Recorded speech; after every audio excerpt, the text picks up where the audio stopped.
day that the Lord commanded Moses, and henceforward among your generations? Then it shall be, if aught be committed by ignorance, without the knowledge of the congregation, that all the congregation shall offer one young bullock for a burnt offering for a sweet savour unto the Lord, with his meat offering and his drink offering, according to the manner, and one kid of the goats for a sin offering. And the priest shall make an atonement for all the congregation of the children of Israel, and it shall be forgiven them, for it is ignorance. And they shall bring their offering, a sacrifice made by fire unto the Lord, and their sin offering before the Lord for their ignorance. And it shall be forgiven all the congregation of the children of Israel, and the stranger that sojourneth among them, seeing all the people were in ignorance. And if any soul sin through ignorance, then he shall bring a she-goat of the first year for a sin offering. And the priest shall make an atonement for the soul that sinneth ignorantly, when he sinneth by ignorance before the Lord, to make an atonement for him, and it shall be forgiven him.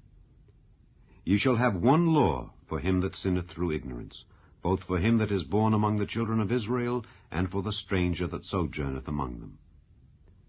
But the soul that doeth aught presumptuously, whether he be born in the land or a stranger, the same reproacheth the Lord, and that soul shall be cut off from among his people. Because he hath despised the word of the Lord, and hath broken his commandment, that soul shall utterly be cut off. His iniquity shall be upon him. And while the children of Israel were in the wilderness, they found a man that gathered sticks upon the Sabbath day. And they that found him gathering sticks brought him unto Moses and Aaron, and unto all the congregation. And they put him in ward, because it was not declared what should be done to him. And the Lord said unto Moses, The man shall be surely put to death. All the congregation shall stone him with stones without the camp. And all the congregation brought him without the camp, and stoned him with stones, and he died, as the Lord commanded Moses. And the Lord spake unto Moses, saying, Speak unto the children of Israel, and bid them that they make them fringes in the borders of their garments throughout their generations, and that they put upon the fringe of the borders a riband of blue. And it shall be unto you for a fringe, that ye may look upon it, and remember all the commandments of the Lord, and do them, and that ye seek not after your own heart and your own eyes, after which ye used to go a-whoring, that ye may remember and do all my commandments, and be holy unto your God. I am the Lord your God, which brought you out of the land of Egypt, to be your God. I am the Lord your God. Chapter 16. Now Korah the son of Izhar, the son of Kohath, the son of Levi, and Dathan and Abiram, the sons of Eliab, and On, the son of Peleth, sons of Reuben, took men, and they rose up before Moses with certain of the children of Israel, 250 princes of the assembly, famous in the congregation, men of renown. And they gathered themselves together against Moses and against Aaron, and said unto them, Ye take too much upon you, seeing all the congregation are holy, every one of them, and the Lord is among them. Wherefore then lift ye up yourselves above the congregation of the Lord? And when Moses heard it, he fell upon his face, and he spake unto Korah and unto all his company, saying, Even tomorrow the Lord will show who are his, and who is holy, and will cause him to come near unto him. Even him whom he hath chosen will he cause to come near unto him. This do. Take you censers, Korah and all his company, and put fire therein, and put incense in them before the Lord tomorrow. And it shall be that the man whom the Lord doth choose, he shall be holy. Ye take too much upon you, ye sons of Levi. And Moses said unto Korah, Hear, I pray you, ye sons of Levi. Seemeth it but a small thing unto you that the God of Israel hath separated you from the congregation of Israel, to bring you near to himself, to do the service of the tabernacle of the Lord, and to stand before the congregation to minister unto them? And he hath brought thee near to him, and all thy brethren, the sons of Levi, with thee. And seek ye the priesthood also? For which cause both thou and all thy company are gathered together against the Lord. And what is Aaron, that ye murmur against him? And Moses sent to call Dathan and Abiram, the sons of Eliab, which said, We will not come up. Is it a small thing that thou hast brought us up out of a land that floweth with milk and honey, to kill us in the wilderness, except thou make thyself altogether a prince over us? Moreover, thou hast not brought us into a land that floweth with milk and honey, or given us inheritance of fields and vineyards. Wilt thou put out the eyes of these men? We will not come up. And Moses was very wroth, and said unto the Lord, Respect not thou their offering. I have not taken one ass from them, neither have I hurt one of them.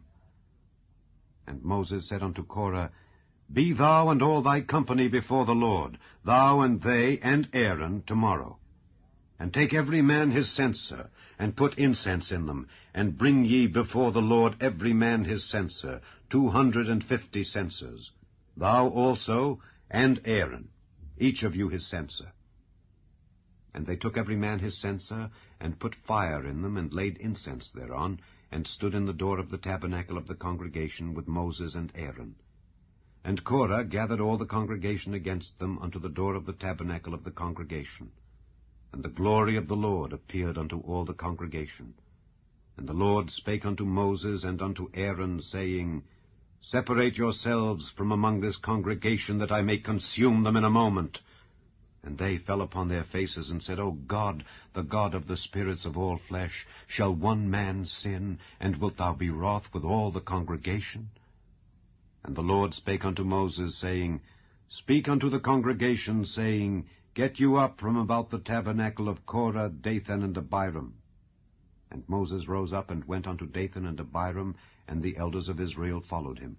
And he spake unto the congregation, saying, Depart, I pray you, from the tents of these wicked men, and touch nothing of theirs, lest ye be consumed in all their sins. So they gat up from the tabernacle of Korah, Dathan, and Abiram on every side. And Dathan and Abiram came out, and stood in the door of their tents, and their wives, and their sons, and their little children.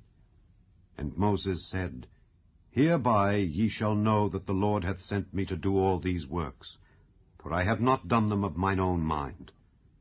If these men die the common death of all men, or if they be visited after the visitation of all men, then the Lord hath not sent me. But if the Lord make a new thing, and the earth open her mouth, and swallow them up, with all that appertain unto them, and they go down quick into the pit, then ye shall understand that these men have provoked the Lord.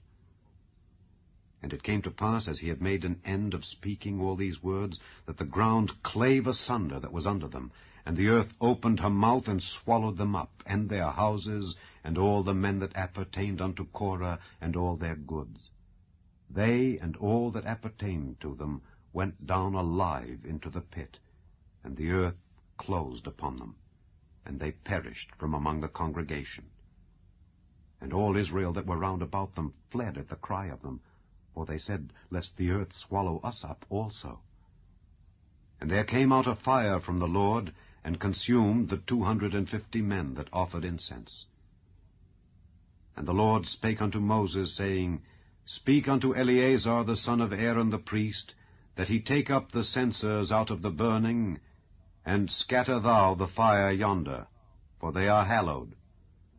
The censers of these sinners against their own souls, let them make them broad plates for a covering of the altar, for they offered them before the Lord, therefore they are hallowed.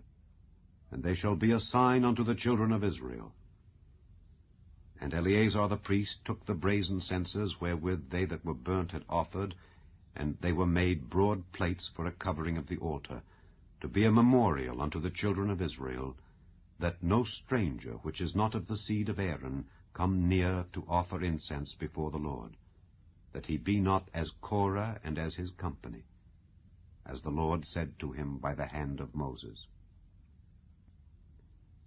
But on the morrow all the congregation of the children of Israel murmured against Moses and against Aaron, saying, Ye have killed the people of the Lord. And it came to pass, when the congregation was gathered against Moses and against Aaron, that they looked toward the tabernacle of the congregation, and behold, the cloud covered it, and the glory of the Lord appeared. And Moses and Aaron came before the tabernacle of the congregation. And the Lord spake unto Moses, saying, Get you up from among this congregation, that I may consume them as in a moment. And they fell upon their faces. And Moses said unto Aaron, Take a censer, and put fire therein from off the altar, and put on incense, and go quickly unto the congregation, and make an atonement for them. For there is wrath gone out from the Lord, the plague is begun. And Aaron took as Moses commanded, and ran into the midst of the congregation. And behold, the plague was begun among the people. And he put on incense, and made an atonement for the people. And he stood between the dead and the living, and the plague was stayed. Now they that died in the plague were 14,700, beside them that died about the matter of Korah. And Aaron returned unto Moses unto the door of the tabernacle of the congregation, and the plague was stayed. Chapter 18. And the Lord said unto Aaron, Thou and thy sons and thy father's house with thee shall bear the iniquity of the sanctuary, and thou and thy sons with thee shall bear the iniquity of your priesthood. And thy brethren also of the tribe of Levi, the tribe of thy father, bring thou with thee, that they may be joined unto thee, and minister unto thee. But thou and thy sons with thee shall minister before the tabernacle of witness. And they shall keep thy charge and the charge of all the tabernacle. Only they shall not come nigh the vessels of the sanctuary and the altar, that neither they nor ye also die. And they shall be joined unto thee, and keep the charge of the tabernacle of the congregation for all the service of the tabernacle. And a stranger shall not come nigh unto you. And ye shall keep the charge of the sanctuary and the charge of the altar, that there be no wrath any more upon the children of Israel. And I, behold, I have taken your brethren the Levites from among the children of Israel. To you they are given as a gift for the Lord, to do the service of the tabernacle of the congregation. Therefore thou and thy sons with thee shall keep your priest's office for everything of the altar, and within the veil, and ye shall serve. I have given your priest's office unto you as a service of gift, and the stranger that cometh nigh shall be put to death. And the Lord spake unto Aaron, Behold, I also have given thee the charge of mine heave offerings of all the hallowed things of the children of Israel. Unto thee have I given them by reason of the anointing, and to thy sons by an ordinance forever. This shall be thine of the most holy things, reserved from the fire. Every oblation of theirs, every meat offering of theirs, and every sin offering of theirs, and every trespass offering of theirs, which they shall render unto me, shall be most holy, for thee and for thy sons. In the most holy place shalt thou eat it. Every male shall eat it. It shall be holy unto thee. And this is thine, the heave offering of their gift, with all the wave offerings of the children of Israel. I have given them unto thee, and to thy sons, and to thy daughters with thee, by a statute forever. Every one that is clean in thy house shall eat of it. All the best of the oil, and all the best of the wine, and of the wheat, the first fruits of them which they shall offer unto the Lord, them have I given thee. And whatsoever is first ripe in the land which they shall bring unto the Lord shall be thine. Every one that is clean in thine house shall eat of it. Everything devoted in Israel shall be thine. Everything that openeth the matrix in all flesh which they bring unto the Lord, whether it be of men or beasts, shall be thine. Nevertheless, the firstborn of man shalt thou surely redeem, and the firstling of unclean beasts shalt thou redeem. And those that are to be redeemed, from a month old shalt thou redeem, according to thine estimation, for the money of 5 shekels after the shekel of the sanctuary, which is 20 gerahs. But the firstling of a cow, or the firstling of a sheep, or the firstling of a goat, thou shalt not redeem. They are holy. Thou shalt sprinkle their blood upon the altar, and shalt burn their fat for an offering made by fire, for a sweet savour unto the Lord. And the flesh of them shall be thine, as the wave breast and as the right shoulder are thine. All the heave offerings of the holy things which the children of Israel offer unto the Lord have I given thee, and thy sons and thy daughters with thee, by a statute forever. It is a covenant of salt forever before the Lord unto thee and to thy seed with thee. And the Lord spake unto Aaron, Thou shalt have no inheritance in their land, neither shalt thou have any part among them. I am thy part and thine inheritance among the children of Israel. And behold, I have given the children of Levi all the tenth in Israel for an inheritance, for their service which they serve, even the service of the tabernacle of the congregation. Neither must the children of Israel henceforth come nigh the tabernacle of the congregation, lest they bear sin and die. But the Levites shall do the service of the tabernacle of the congregation, and they shall bear their iniquity. It shall be a statute forever throughout your generations, that among the children of Israel they have no inheritance. But the tithes of the children of Israel, which they offer as an heave offering unto the Lord, I have given to the Levites to inherit. Therefore I have said unto them, Among the children of Israel they shall have no inheritance. And the Lord spake unto Moses, saying, Thus speak unto the Levites, and say unto them, When ye take of the children of Israel the tithes which I have given you from them for your inheritance, then ye shall offer up an heave offering of it for the Lord, even a tenth part of the tithe. And this your heave offering shall be reckoned unto you, as though it were the corn of the threshing floor, and as the fullness of the winepress. Thus ye also shall offer an heave offering unto the Lord of all your tithes, which ye receive of the children of Israel. And ye shall give thereof the Lord's heave offering to Aaron the priest. Out of all your gifts ye shall offer every heave offering of the Lord, of all the best thereof, even the hallowed part thereof out of it. Therefore thou shalt say unto them, When ye have heaved the best thereof from it, then it shall be counted unto the Levites as the increase of the threshing floor, and as the increase of the winepress. And ye shall eat it in every place, ye and your households, for it is your reward for your service in the tabernacle of the congregation.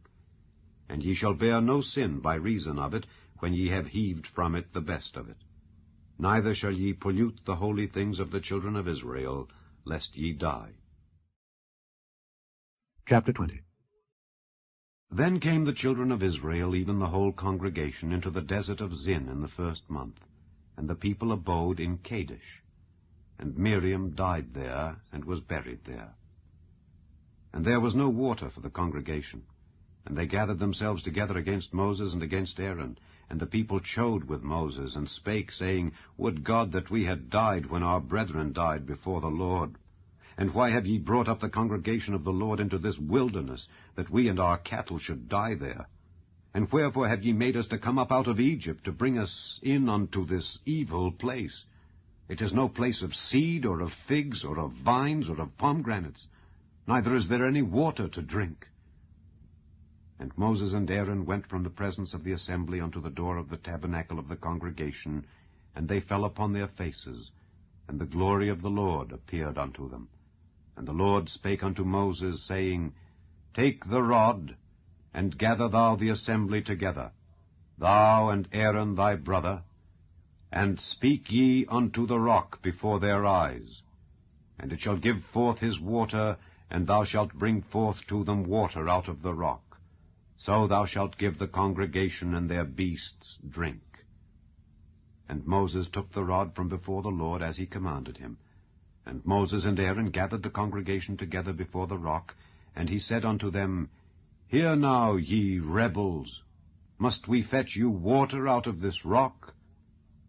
And Moses lifted up his hand, and with his rod he smote the rock twice, and the water came out abundantly, and the congregation drank, and their beasts also. And the Lord spake unto Moses and Aaron, Because ye believed me not, to sanctify me in the eyes of the children of Israel, therefore ye shall not bring this congregation into the land which I have given them. This is the water of Meribah, because the children of Israel strove with the Lord, and he was sanctified in them. And Moses sent messengers from Kadesh unto the king of Edom. Thus saith thy brother Israel, Thou knowest all the travail that hath befallen us, how our fathers went down into Egypt, and we have dwelt in Egypt a long time, and the Egyptians vexed us and our fathers. And when we cried unto the Lord, he heard our voice, and sent an angel, and hath brought us forth out of Egypt. And behold, we are in Kadesh, a city in the uttermost of thy border. Let us pass, I pray thee, through thy country. We will not pass through the fields or through the vineyards, neither will we drink of the water of the wells. We will go by the king's highway. We will not turn to the right hand nor to the left, until we have passed thy borders. And Edom said unto him, Thou shalt not pass by me, lest I come out against thee with the sword. And the children of Israel said unto him, We will go by the highway, and if I and my cattle drink of thy water, then I will pay for it. I will only, without doing anything else, go through on my feet. And he said, Thou shalt not go through. And Edom came out against him with much people and with a strong hand.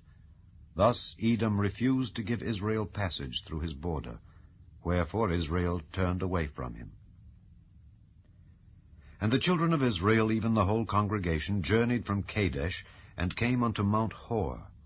And the Lord spake unto Moses and Aaron in Mount Hor by the coast of the land of Edom, saying, Aaron shall be gathered unto his people, for he shall not enter into the land which I have given unto the children of Israel, because ye rebelled against my word at the water of Meribah. Take Aaron and Eleazar his son, and bring them up unto Mount Hor. And strip Aaron of his garments, and put them upon Eleazar his son. And Aaron shall be gathered unto his people, and shall die there. And Moses did as the Lord commanded, and they went up into Mount Hor in the sight of all the congregation. And Moses stripped Aaron of his garments, and put them upon Eleazar his son. And Aaron died there in the top of the mount. And Moses and Eleazar came down from the mount. And when all the congregation saw that Aaron was dead, they mourned for Aaron 30 days, even all the house of Israel. Chapter 21. And when King Arad the Canaanite, which dwelt in the south, heard tell that Israel came by the way of the spies, then he fought against Israel, and took some of them prisoners. And Israel vowed a vow unto the Lord, and said, If thou wilt indeed deliver this people into my hand, then I will utterly destroy their cities. And the Lord hearkened to the voice of Israel, and delivered up the Canaanites, and they utterly destroyed them and their cities, and he called the name of the place Hormah. And they journeyed from Mount Hor by the way of the Red Sea to compass the land of Edom, and the soul of the people was much discouraged because of the way. And the people spake against God and against Moses, Wherefore have ye brought us up out of Egypt to die in the wilderness? For there is no bread, neither is there any water, and our soul loatheth this light bread. And the Lord sent fiery serpents among the people, and they bit the people, and much people of Israel died. Therefore the people came to Moses and said, We have sinned, for we have spoken against the Lord and against thee. Pray unto the Lord that he take away the serpents from us. And Moses prayed for the people. And the Lord said unto Moses, Make thee a fiery serpent, and set it upon a pole, and it shall come to pass that every one that is bitten, when he looketh upon it, shall live. And Moses made a serpent of brass, and put it upon a pole, and it came to pass that if a serpent had bitten any man, when he beheld the serpent of brass, he lived. And the children of Israel set forward, and pitched in Oboth. And they journeyed from Oboth, and pitched at Ijeabarim, in the wilderness which is before Moab, toward the sunrising. From thence they removed, and pitched in the valley of Zered. From thence they removed, and pitched on the other side of Arnon, which is in the wilderness that cometh out of the coasts of the Amorites. For Arnon is the border of Moab, between Moab and the Amorites. Wherefore it is said in the book of the wars of the Lord, What he did in the Red Sea, and in the brooks of Arnon, and at the stream of the brooks that goeth down to the dwelling of Ar, and lieth upon the border of Moab. And from thence they went to Beer, that is the well whereof the Lord spake unto Moses, Gather the people together, and I will give them water. Then Israel sang this song, Spring up, O well, sing ye unto it. The princes digged the well, the nobles of the people digged it by the direction of the lawgiver with their staves. And from the wilderness they went to Mattanah, and from Mattanah to Nahaliel, and from Nahaliel to Bamoth. and from Bamoth in the valley that is in the country of Moab to the top of Pisgah, which looketh toward Jeshimon. And Israel sent messengers unto Sihon king of the Amorites, saying, Let me pass through thy land. We will not turn into the fields or into the vineyards. We will not drink of the waters of the well, but we will go along by the king's highway until we be past thy borders. And Sihon would not suffer Israel to pass through his border, but Sihon gathered all his people together and went out against Israel into the wilderness. And he came to Jahaz and fought against Israel. And Israel smote him with the edge of the sword, and possessed his land from Arnon unto Jabbok, even unto the children of Ammon, for the border of the children of Ammon was strong. And Israel took all these cities, and Israel dwelt in all the cities of the Amorites, in Heshbon, and in all the villages thereof. For Heshbon was the city of Sihon the king of the Amorites, who had fought against the former king of Moab, and taken all his land out of his hand, even unto Arnon. Wherefore they that speak in Proverbs say, Come into Heshbon, let the city of Sihon be built and prepared. For there is a fire gone out of Heshbon, a flame from the city of Sihon. It hath consumed Ar of Moab, and the lords of the high places of Arnon. Woe to thee, Moab!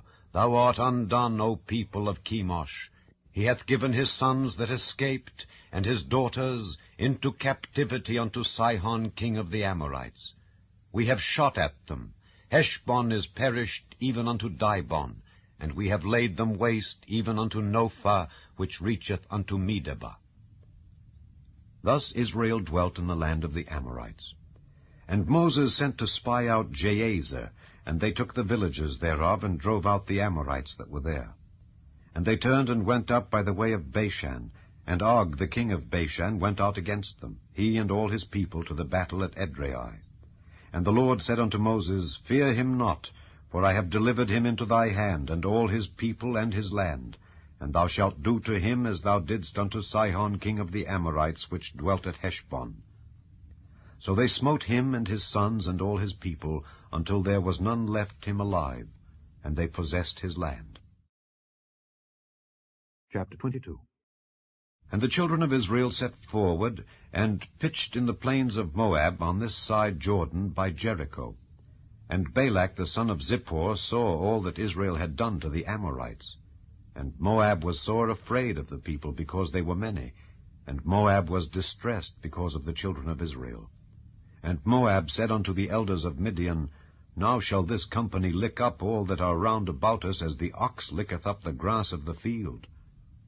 And Balak the son of Zippor was king of the Moabites at that time. He sent messengers therefore unto Balaam the son of Beor to Pethor, which is by the river of the land of the children of his people, to call him, saying, Behold, there is a people come out from Egypt. Behold, they cover the face of the earth, and they abide over against me. Come now, therefore, I pray thee, curse me this people, for they are too mighty for me. Peradventure I shall prevail, that we may smite them, and that I may drive them out of the land. For I wot that he whom thou blessest is blessed, and he whom thou cursest is cursed. And the elders of Moab and the elders of Midian departed with the rewards of divination in their hand. And they came unto Balaam, and spake unto him the words of Balak. And he said unto them, Lodge here this night, and I will bring you word again, as the Lord shall speak unto me. And the princes of Moab abode with Balaam. And God came unto Balaam, and said, What men are these with thee? And Balaam said unto God, Balak the son of Zippor, king of Moab, hath sent unto me, saying, Behold, there is a people come out of Egypt, which covereth the face of the earth. Come now, curse me them. Peradventure I shall be able to overcome them, and drive them out. And God said unto Balaam, Thou shalt not go with them. Thou shalt not curse the people, for they are blessed. And Balaam rose up in the morning, and said unto the princes of Balak, Get you into your land, for the Lord refuseth to give me leave to go with you. And the princes of Moab rose up, and they went unto Balak, and said, Balaam refuseth to come with us. And Balak sent yet again princes more and more honorable than they. And they came to Balaam, and said to him, Thus saith Balak the son of Zippor, Let nothing, I pray thee, hinder thee from coming unto me, for I will promote thee unto very great honor, and I will do whatsoever thou sayest unto me. Come therefore, I pray thee, curse me this people.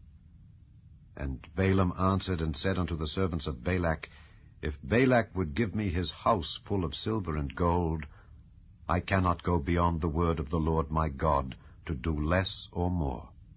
Now therefore I pray you, tarry ye also here this night, that I may know what the Lord will say unto me more. And God came unto Balaam at night, and said unto him, If the men come to call thee, rise up and go with them. But yet the word which I shall say unto thee, that shalt thou do. And Balaam rose up in the morning, and saddled his ass, and went with the princes of Moab. And God's anger was kindled because he went, and the angel of the Lord stood in the way for an adversary against him. Now he was riding upon his ass, and his 2 servants were with him. And the ass saw the angel of the Lord standing in the way, and his sword drawn in his hand. And the ass turned aside out of the way, and went into the field. And Balaam smote the ass to turn her into the way. But the angel of the Lord stood in a path of the vineyards, a wall being on this side, and a wall on that side. And when the ass saw the angel of the Lord, she thrust herself unto the wall, and crushed Balaam's foot against the wall, and he smote her again. And the angel of the Lord went further, and stood in a narrow place where was no way to turn either to the right hand or to the left. And when the ass saw the angel of the Lord, she fell down under Balaam. And Balaam's anger was kindled, and he smote the ass with a staff. And the Lord opened the mouth of the ass, and she said unto Balaam, What have I done unto thee, that thou hast smitten me these 3 times? And Balaam said unto the ass, Because thou hast mocked me. I would there were a sword in mine hand, for now would I kill thee. And the ass said unto Balaam, Am not I thine ass, upon which thou hast ridden ever since I was thine unto this day? Was I ever wont to do so unto thee? And he said, Nay. Then the Lord opened the eyes of Balaam, and he saw the angel of the Lord standing in the way, and his sword drawn in his hand. And he bowed down his head, and fell flat on his face.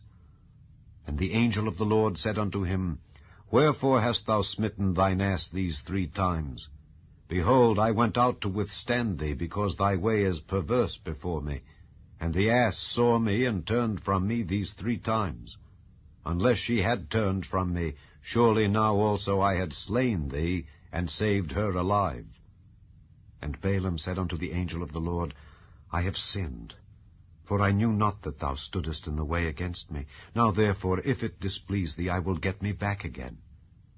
And the angel of the Lord said unto Balaam, Go with the men, but only the word that I shall speak unto thee, that thou shalt speak. So Balaam went with the princes of Balak. And when Balak heard that Balaam was come, he went out to meet him unto a city of Moab, which is in the border of Arnon, which is in the utmost coast. And Balak said unto Balaam, Did I not earnestly send unto thee to call thee? Wherefore camest thou not unto me? Am I not able indeed to promote thee to honor? And Balaam said unto Balak, Lo, I am come unto thee. Have I now any power at all to say anything? The word that God putteth in my mouth, that shall I speak. And Balaam went with Balak, and they came unto Kirjath-Huzoth. And Balak offered oxen and sheep, and sent to Balaam and to the princes that were with him. And it came to pass on the morrow that Balak took Balaam, and brought him up into the high places of Baal, that thence he might see the utmost part of the people. Chapter 26. And it came to pass after the plague, that the Lord spake unto Moses and unto Eleazar the son of Aaron the priest, saying, Take the sum of all the congregation of the children of Israel from 20 years old and upward throughout their father's house, all that are able to go to war in Israel. And Moses and Eleazar the priest spake with them in the plains of Moab by Jordan near Jericho, saying, Take the sum of the people from 20 years old and upward, as the Lord commanded Moses and the children of Israel, which went forth out of the land of Egypt. Reuben, the eldest son of Israel, the children of Reuben, Hanoch, of whom cometh the family of the Hanochites, of Pallu the family of the Palluites, of Hezron the family of the Hezronites, of Carmi the family of the Carmites. These are the families of the Reubenites, and they that were numbered of them were 43,730. And the sons of Palu, Eliab. And the sons of Eliab, Nemuel, and Dathan, and Abiram. This is that Dathan and Abiram which were famous in the congregation, who strove against Moses and against Aaron in the company of Korah, when they strove against the Lord. And the earth opened her mouth and swallowed them up together with Korah when that company died, what time the fire devoured 250 men, and they became a sign. Notwithstanding, the children of Korah died not. The sons of Simeon after their families. Of Nemuel, the family of the Nemuelites. Of Jamin, the family of the Jamanites. Of Jachin, the family of the Jachinites. Of Zerah, the family of the Zarhites. Of Shael, the family of the Sheulites. These are the families of the Simeonites, 22,200. The children of Gad after their families. Of Zephon, the family of the Zephonites. Of Haggai, the family of the Haggites. Of Shuni, the family of the Shunites. Of Ozni, the family of the Oznites. Of Eri, the family of the Erites. Of Arod, the family of the Arodites. Of Areli, the family of the Arelites. These are the families of the children of Gad, according to those that were numbered of them, 40,500. The sons of Judah were and Onan, and and Onan died in the land of Canaan. And the sons of Judah after their families were of Shelah, the family of the Shilanites, of Pharez, the family of the Pharzites, of Zerah, the family of the Zarhites. And the sons of Pharez were of Hezron, the family of the Hezronites, of Hamel, the family of the Hamulites. These are the families of Judah, according to those that were numbered of them, 316,500. Of the sons of Issachar after their families. Of Tola, the family of the Tolaites. Of Pua, the family of the Punites.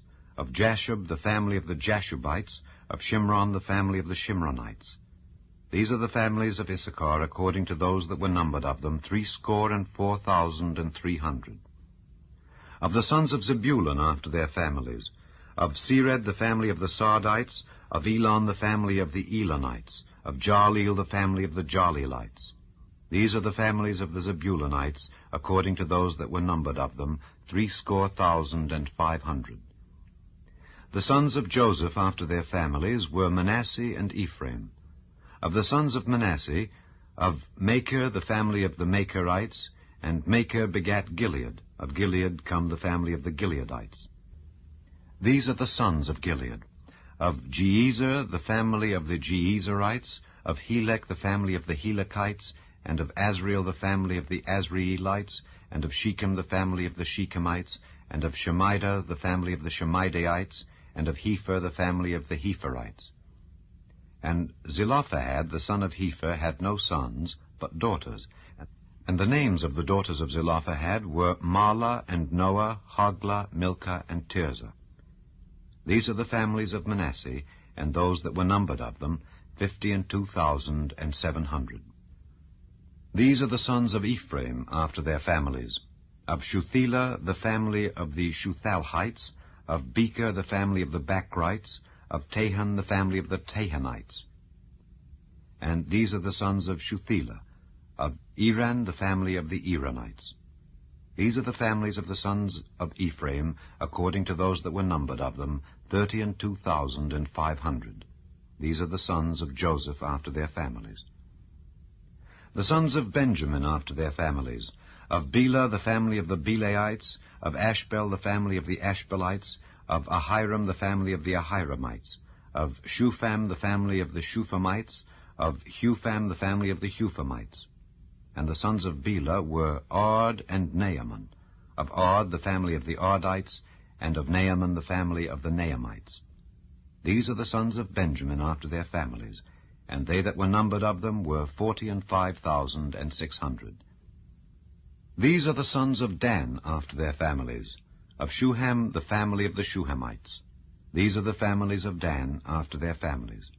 All the families of the Shuhamites, according to those that were numbered of them, were 304,400. Of the children of Asher after their families, of Jimnah, the family of the Jimnites, of Jesui, the family of the Jesuites, of Beriah, the family of the Beriites, of the sons of Beriah, of Heber, the family of the Heberites, of Malchiel, the family of the Malchielites. And the name of the daughter of Asher was Sarah.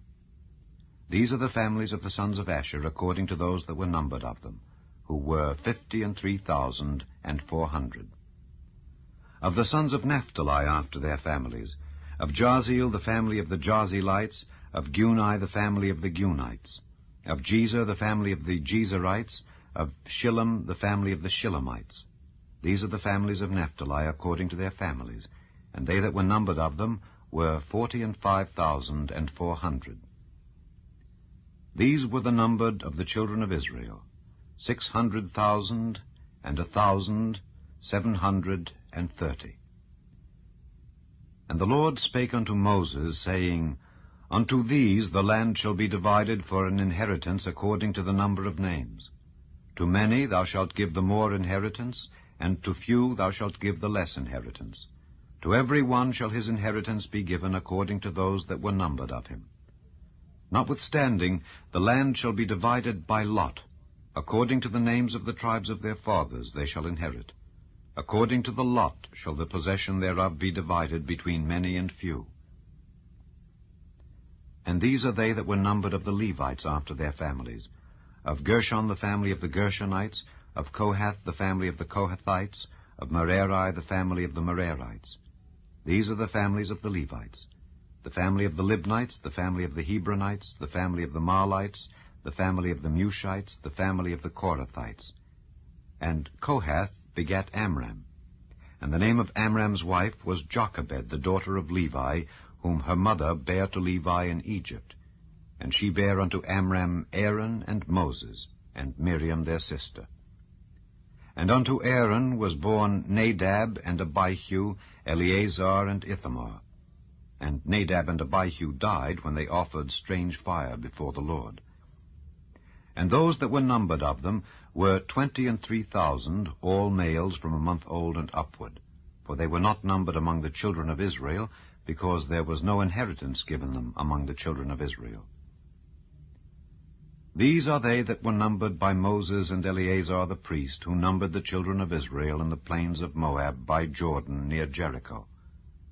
But among these there was not a man of them whom Moses and Aaron the priest numbered when they numbered the children of Israel in the wilderness of Sinai. For the Lord had said of them, They shall surely die in the wilderness.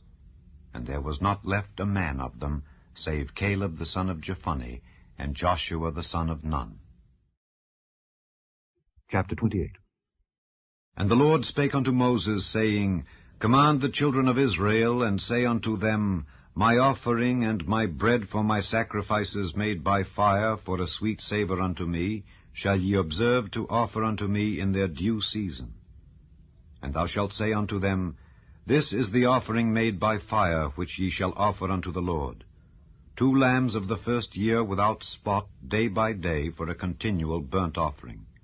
The 1 lamb shalt thou offer in the morning, and the other lamb shalt thou offer at even. And a 10th part of an ephah of flour for a meat offering, mingled with the 4th part of an hin of beaten oil. It is a continual burnt offering, which was ordained in Mount Sinai for a sweet savour, a sacrifice made by fire unto the Lord. And the drink offering thereof shall be the 4th part of an hin for the 1 lamb. In the holy place shalt thou cause the strong wine to be poured unto the Lord for a drink offering.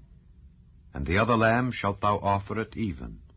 As the meat offering of the morning, and as the drink offering thereof, thou shalt offer it, a sacrifice made by fire of a sweet savour unto the Lord. And on the Sabbath day 2 lambs of the first year without spot, and 2/10 deals of flour for a meat offering mingled with oil, and the drink offering thereof. This is the burnt offering of every Sabbath, beside the continual burnt offering and his drink offering.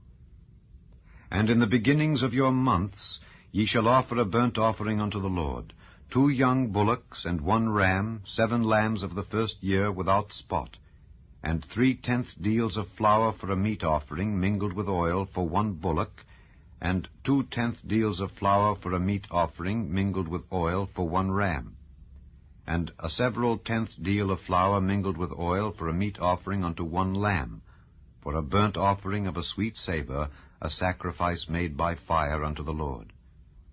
And their drink offerings shall be 1/2 an hin of wine unto a bullock, and the 1/3 part of an hin unto a ram, and a 1/4 part of an hin unto a lamb. This is the burnt offering of every month throughout the months of the year. And 1 kid of the goats for a sin offering unto the Lord shall be offered, beside the continual burnt offering, and his drink offering. And in the 14th day of the 1st month is the Passover of the Lord. And in the 15th day of this month is the feast. 7 days shall unleavened bread be eaten. In the 1st day shall be an holy convocation. Ye shall do no manner of servile work therein. But ye shall offer a sacrifice made by fire for a burnt offering unto the Lord. 2 young bullocks, and 1 ram, and 7 lambs of the 1st year. They shall be unto you without blemish. And their meat offering shall be of flour mingled with oil. 3/10 deals shall ye offer for a bullock, and 2/10 deals for a ram. A several 10th deal shalt thou offer for every lamb throughout the 7 lambs. And 1 goat for a sin offering to make an atonement for you. Ye shall offer these beside the burnt offering in the morning, which is for a continual burnt offering. After this manner ye shall offer daily, throughout the 7 days, the meat of the sacrifice made by fire of a sweet savour unto the Lord. It shall be offered beside the continual burnt offering and his drink offering. And on the 7th day ye shall have an holy convocation. Ye shall do no servile work. Also in the day of the first fruits, when ye bring a new meat offering unto the Lord, after your weeks be out, ye shall have an holy convocation. Ye shall do no servile work. But ye shall offer the burnt offering for a sweet savour unto the Lord, 2 young bullocks, 1 ram, 7 lambs of the 1st year, and their meat offering of flour mingled with oil, 3/10 deals unto 1 bullock, 2/10 deals unto 1 ram, a several 10th deal unto 1 lamb throughout the 7 lambs, and 1 kid of the goats to make an atonement for you. Ye shall offer them beside the continual burnt offering, and his meat offering. They shall be unto you without blemish, and their drink offerings. Chapter 29. And in the 7th month, on the 1st day of the month, ye shall have an holy convocation. Ye shall do no servile work. It is a day of blowing the trumpets unto you. And ye shall offer a burnt offering for a sweet savour unto the Lord, 1 young bullock, 1 ram, and 7 lambs of the 1st year without blemish. And their meat offering shall be of flour mingled with oil, 3/10 deals for a bullock, and 2/10 deals for a ram, and 1/10 deal for 1 lamb throughout the 7 lambs. And 1 kid of the goats for a sin offering, to make an atonement for you, beside the burnt offering of the month, and his meat offering, and the daily burnt offering and his meat offering, and their drink offerings according unto their manner, for a sweet savour, a sacrifice made by fire unto the Lord. And ye shall have on the 10th day of this 7th month an holy convocation, and ye shall afflict your souls. Ye shall not do any work therein. But ye shall offer a burnt offering unto the Lord for a sweet savour, 1 young bullock, 1 ram, and 7 lambs of the 1st year. They shall be unto you without blemish.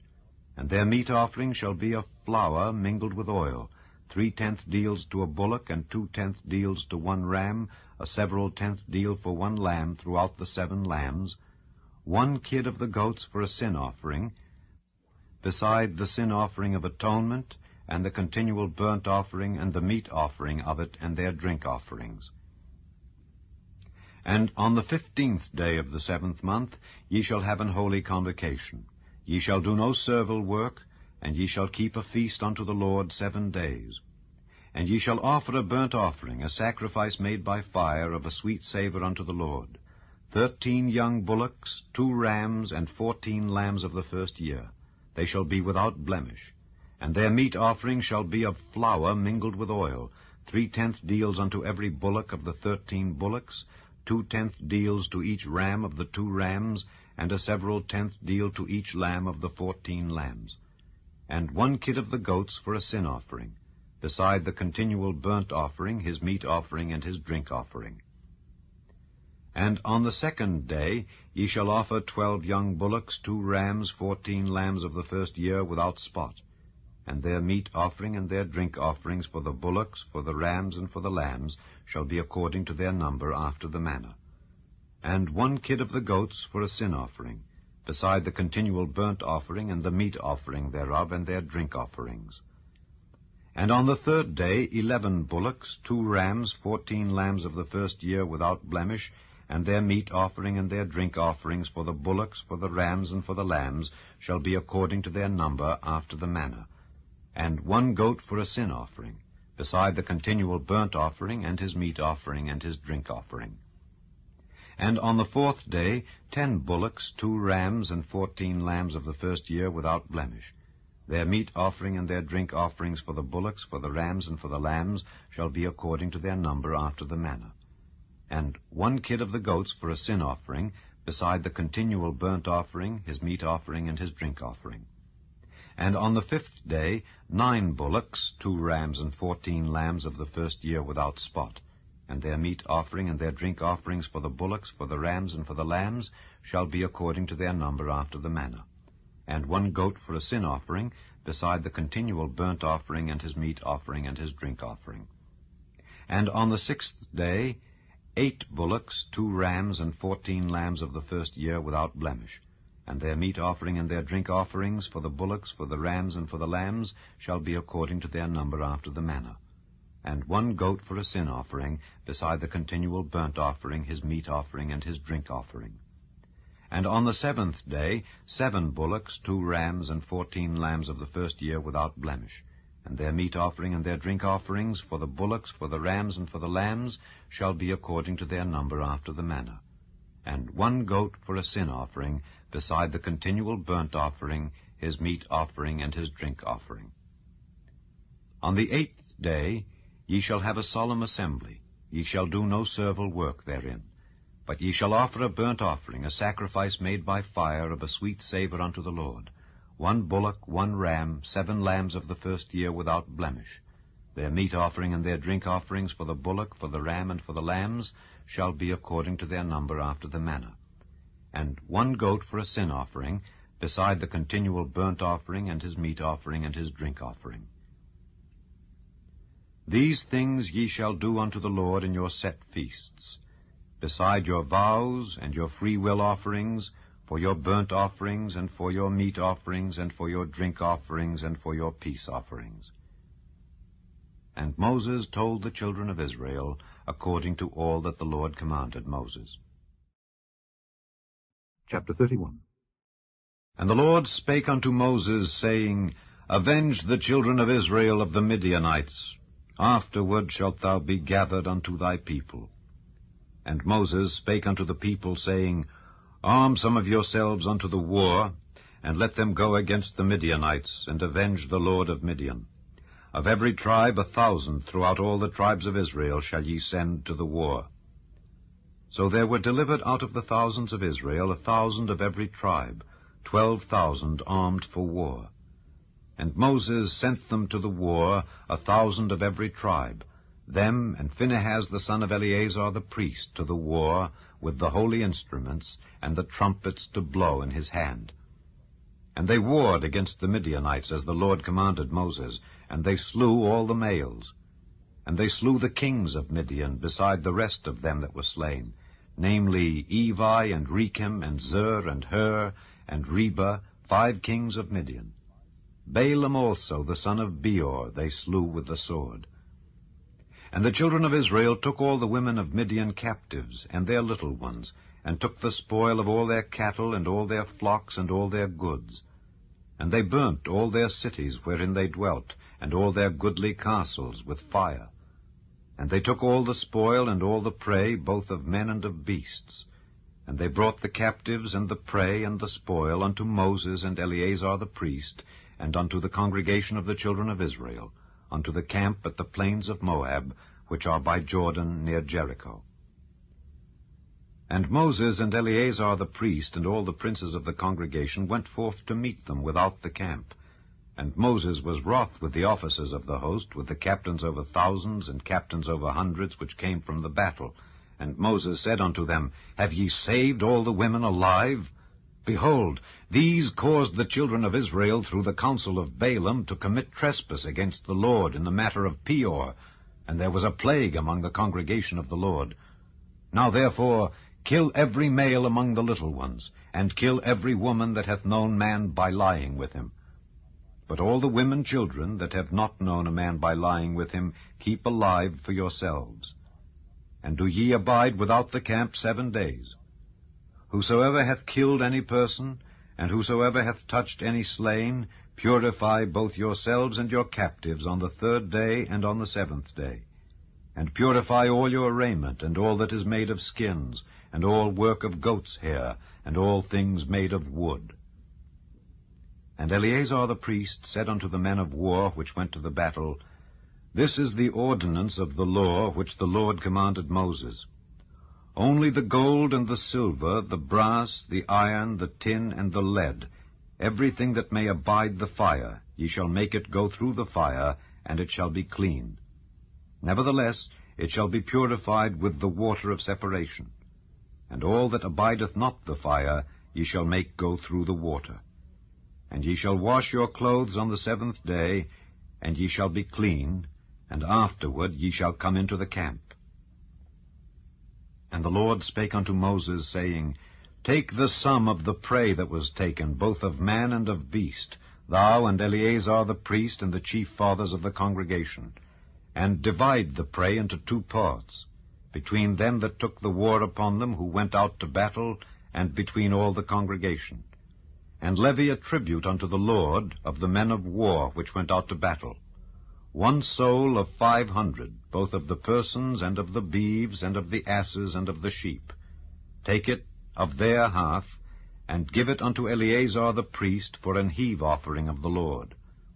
And of the children of Israel's half, thou shalt take 1 portion of 50, of the persons, of the beeves, of the asses, and of the flocks, of all manner of beasts, and give them unto the Levites, which keep the charge of the tabernacle of the Lord. And Moses and Eleazar the priest did as the Lord commanded Moses. And the booty, being the rest of the prey which the men of war had caught, was 600,000 and 70,000 and 5,000 sheep, and 62,000 beeves, and 61,000 asses, and 32,000 persons in all, of women that had not known man by lying with him. And the half, which was the portion of them that went out to war, was in number 300,000 and 37,000 and 500 sheep, and the Lord's tribute of the sheep was 615. And the beeves were 36,000, of which the Lord's tribute was 12. And the asses were 30,500, of which the Lord's tribute was 61.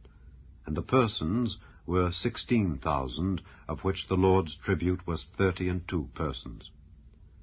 And Moses gave the tribute which was the Lord's heave offering unto Eleazar the priest, as the Lord commanded Moses. And of the children of Israel's half, which Moses divided from the men that warred, now the half that pertained unto the congregation was 300,000 and 30,000 and 7,500 sheep, and 36,000 beeves, and 30,000 asses and 500, and 16,000 persons. Even of the children of Israel's half, Moses took 1 portion of 50, both of man and of beast, and gave them unto the Levites, which kept the charge of the tabernacle of the Lord, as the Lord commanded Moses. And the officers which were over thousands of the host, the captains of thousands and captains of hundreds, came near unto Moses, and they said unto Moses, Thy servants have taken the sum of the men of war which are under our charge, and there lacketh not 1 man of us. We have therefore brought an oblation for the Lord, what every man hath gotten, of jewels of gold, chains and bracelets, rings, earrings, and tablets, to make an atonement for our souls before the Lord. And Moses and Eleazar the priest took the gold of them, even all wrought jewels. And all the gold of the offering that they offered up to the Lord, of the captains of thousands and of the captains of hundreds, was 16,750 shekels, for the men of war had taken spoil, every man for himself. And Moses and Eleazar the priest took the gold of the captains of thousands and of hundreds, and brought it into the tabernacle of the congregation, for a memorial for the children of Israel before the Lord. Chapter 32. Now the children of Reuben and the children of Gad had a very great multitude of cattle. And when they saw the land of Jazer and the land of Gilead, that, behold, the place was a place for cattle, the children of Gad and the children of Reuben came and spake unto Moses and to Eleazar the priest, and unto the princes of the congregation, saying, Ataroth and Dibon and Jazer and Nimrah and Heshbon and Elealeh and Shebam and Nebo and Beon, even the country which the Lord smote before the congregation of Israel, is a land for cattle, and thy servants have cattle. Wherefore, said they, if we have found grace in thy sight, let this land be given unto thy servants for a possession, and bring us not over Jordan. And Moses said unto the children of Gad and to the children of Reuben, Shall your brethren go to war, and shall ye sit here? And wherefore discourage ye the heart of the children of Israel from going over into the land which the Lord hath given them? Thus did your fathers, when I sent them from Kadesh Barnea to see the land. For when they went up unto the valley of Eshcol, and saw the land, they discouraged the heart of the children of Israel, that they should not go into the land which the Lord had given them. And the Lord's anger was kindled the same time, and he sware, saying, Surely none of the men that came up out of Egypt from 20 years old and upward shall see the land which I swear unto Abraham, unto Isaac, and unto Jacob. Because they have not wholly followed me, save Caleb the son of Jephunneh the Kenizzite, and Joshua the son of Nun, for they have wholly followed the Lord. And the Lord's anger was kindled against Israel, and he made them wander in the wilderness 40 years, until all the generation that had done evil in the sight of the Lord was consumed. And behold, ye are risen up in your fathers' stead, an increase of sinful men, to augment yet the fierce anger of the Lord toward Israel. For if ye turn away from after him, he will yet again leave them in the wilderness, and ye shall destroy all this people. And they came near unto him, and said, We will build sheepfolds here for our cattle, and cities for our little ones. But we ourselves will go, ready armed, before the children of Israel, until we have brought them unto their place. And our little ones shall dwell in the fenced cities, because of the inhabitants of the land. We will not return unto our houses, until the children of Israel have inherited every man his inheritance. For we will not inherit with them on yonder side Jordan, or forward, because our inheritance is fallen to us on this side Jordan eastward. And Moses said unto them, If ye will do this thing, if ye will go armed before the Lord to war, and will go all of you armed over Jordan before the Lord, until he hath driven out his enemies from before him, and the land be subdued before the Lord, then afterward ye shall return and be guiltless before the Lord and before Israel, and this land shall be your possession before the Lord. But if ye will not do so, behold, ye have sinned against the Lord, and be sure your sin will find you out. Build you cities for your little ones, and folds for your sheep, and do that which hath proceeded out of your mouth. And the children of Gad and the children of Reuben spake unto Moses, saying, Thy servants will do as my Lord commandeth. Our little ones, our wives, our flocks, and all our cattle shall be there in the cities of Gilead.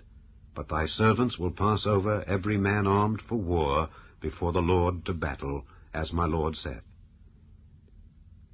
So concerning them Moses commanded Eleazar the priest, and Joshua the son of Nun, and the chief fathers of the tribes of the children of Israel. And Moses said unto them, If the children of Gad and the children of Reuben will pass with you over Jordan, every man armed to battle before the Lord, and the land shall be subdued before you, then ye shall give them the land of Gilead for a possession. But if they will not pass over with you armed, they shall have possessions among you in the land of Canaan. And the children of Gad and the children of Reuben answered, saying, As the Lord hath said unto thy servants, so will we do. We will pass over armed before the Lord into the land of Canaan, that the possession of our inheritance on this side Jordan may be ours. And Moses gave unto them, even to the children of Gad, and to the children of Reuben, and unto half the tribe of Manasseh, the son of Joseph, the kingdom of Sihon, king of the Amorites, and the kingdom of Og, king of Bashan, the land with the cities thereof in the coasts, even the cities of the country round about. And the children of Gad built Dibon, and Ataroth, and Aroer, and Atroth, Shophan, and Jazer, and Jogbehah, and Beth-Nimrah, and Beth-Haran, fenced cities, and folds for sheep. And the children of Reuben built Heshbon, and Elealeh, and Kirjathaim, and Nebo, and Baal-meon, their names being changed, and Shibmah, and gave other names unto the cities which they builded. And the children of Machir, the son of Manasseh, went to Gilead, and took it, and dispossessed the Amorite which was in it. And Moses gave Gilead unto Machir, the son of Manasseh, and he dwelt therein. And Jair, the son of Manasseh, went and took the small towns thereof, and called them Havoth-Jair. And Nobah went and took Kenath, and the villages thereof, and called it Nobah, after his own name. Chapter 33. These are the journeys of the children of Israel, which went forth out of the land of Egypt with their armies under the hand of Moses and Aaron. And Moses wrote their goings out according to their journeys by the commandment of the Lord. And these are their journeys according to their goings out. And they departed from Ramesses in the 1st month, on the 15th day of the 1st month. On the morrow after the Passover, the children of Israel went out with an high hand in the sight of all the Egyptians. For the Egyptians buried all their firstborn which the Lord had smitten among them. Upon their gods also the Lord executed judgments. And the children of Israel removed from Ramesses, and pitched in Succoth. And they departed from Succoth, and pitched in Etham, which is in the edge of the wilderness. And they removed from Etham, and turned again unto Pihahiroth, which is before Baal-Zephon. And they pitched before Migdol.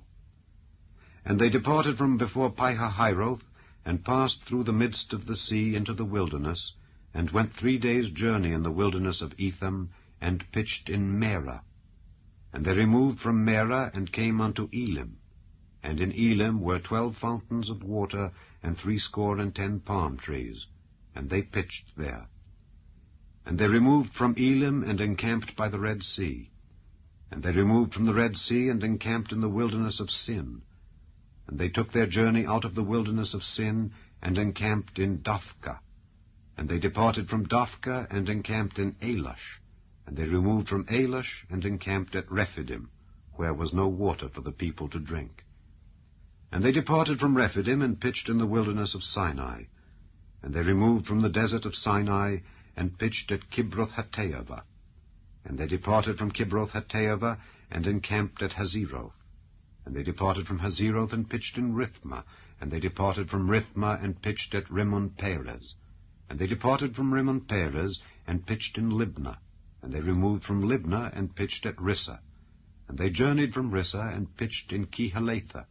And they went from Kehelatha, and pitched in Mount Shapher. And they removed from Mount Shapher, and encamped in Harada. And they removed from Harada, and pitched in Machheloth. And they removed from Machheloth, and encamped at Tahath.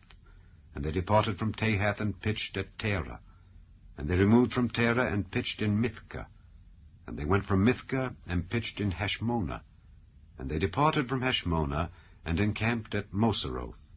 And they departed from Moseroth, and pitched in Bene-Jaakan. And they removed from Bene-Jaakan, and encamped at Hor-Haggidgad. And they went from Hor-Haggidgad, and pitched in Jotbathah. And they removed from Jotbathah, and encamped at Ebrona. And they departed from Ebrona, and encamped at Ezion-Geber. And they removed from Ezion-Geber, and pitched in the wilderness of Zin, which is Kadesh. And they removed from Kadesh, and pitched in Mount Hor, in the edge of the land of Edom. And Aaron the priest went up into Mount Hor at the commandment of the Lord, and died there in the 40th year after the children of Israel were come out of the land of Egypt, in the 1st day of the 5th month. and Aaron was 123 years old when he died in Mount Hor. And King Arad the Canaanite, which dwelt in the south in the land of Canaan, heard of the coming of the children of Israel. And they departed from Mount Hor, and pitched in Zalmonah, and they departed from Zalmonah, and pitched in Punon, and they departed from Punon, and pitched in Oboth, and they departed from Oboth, and pitched in Ijeabarim, in the border of Moab, and they departed from Aim, and pitched in Dibon-Gad, and they removed from Dibon-Gad, and encamped in Almon-Diblathaim, and they removed from Almon-Diblathaim, and pitched in the mountains of Abarim before Nebo. And they departed from the mountains of Abarim, and pitched in the plains of Moab by Jordan, near Jericho. And they pitched by Jordan, from Beth-Jesimoth even unto Abel-Shittim in the plains of Moab. And the Lord spake unto Moses in the plains of Moab by Jordan, near Jericho, saying, Speak unto the children of Israel, and say unto them, When ye are passed over Jordan into the land of Canaan, then ye shall drive out all the inhabitants of the land from before you, and destroy all their pictures, and destroy all their molten images, and quite pluck down all their high places. And ye shall dispossess the inhabitants of the land, and dwell therein. For I have given you the land to possess it. And ye shall divide the land by lot for an inheritance among your families. And to the more ye shall give the more inheritance, and to the fewer ye shall give the less inheritance. Every man's inheritance shall be in the place where his lot falleth. According to the tribes of your fathers ye shall inherit. But if ye will not drive out the inhabitants of the land from before you, then it shall come to pass that those which ye let remain of them shall be pricks in your eyes, and thorns in your sides, and shall vex you in the land wherein ye dwell. Moreover, it shall come to pass that I shall do unto you as I thought to do unto them. Chapter 35. And the Lord spake unto Moses in the plains of Moab by Jordan near Jericho, saying, Command the children of Israel that they give unto the Levites of the inheritance of their possession cities to dwell in. And ye shall give also unto the Levites suburbs for the cities round about them. And the cities shall they have to dwell in, and the suburbs of them shall be for their cattle, and for their goods, and for all their beasts. And the suburbs of the cities which ye shall give unto the Levites shall reach from the wall of the city and outward 1,000 cubits round about. And ye shall measure from without the city on the east side 2,000 cubits, and on the south side 2,000 cubits, and on the west side 2,000 cubits, and on the north side 2,000 cubits, and the city shall be in the midst. This shall be to them the suburbs of the cities. And among the cities which ye shall give unto the Levites, there shall be 6 cities for refuge, which ye shall appoint for the manslayer, that he may flee thither. And to them ye shall add 42 cities. So all the cities which ye shall give to the Levites shall be 48 cities. Them shall ye give with their suburbs. And the cities which ye shall give shall be of the possession of the children of Israel. From them that have many ye shall give many, but from them that have few ye shall give few. Every one shall give of his cities unto the Levites according to his inheritance which he inheriteth. And the Lord spake unto Moses, saying, Speak unto the children of Israel, and say unto them, When ye be come over Jordan into the land of Canaan, then ye shall appoint you cities to be cities of refuge for you, that the slayer may flee thither which killeth any person at unawares. And they shall be unto you cities for refuge from the avenger, that the manslayer die not until he stand before the congregation in judgment. And of these cities which ye shall give, 6 cities shall ye have for refuge. Ye shall give 3 cities on this side Jordan, and 3 cities shall ye give in the land of Canaan, which shall be cities of refuge. These 6 cities shall be a refuge both for the children of Israel, and for the stranger, and for the sojourner among them, that every one that killeth any person unawares may flee thither.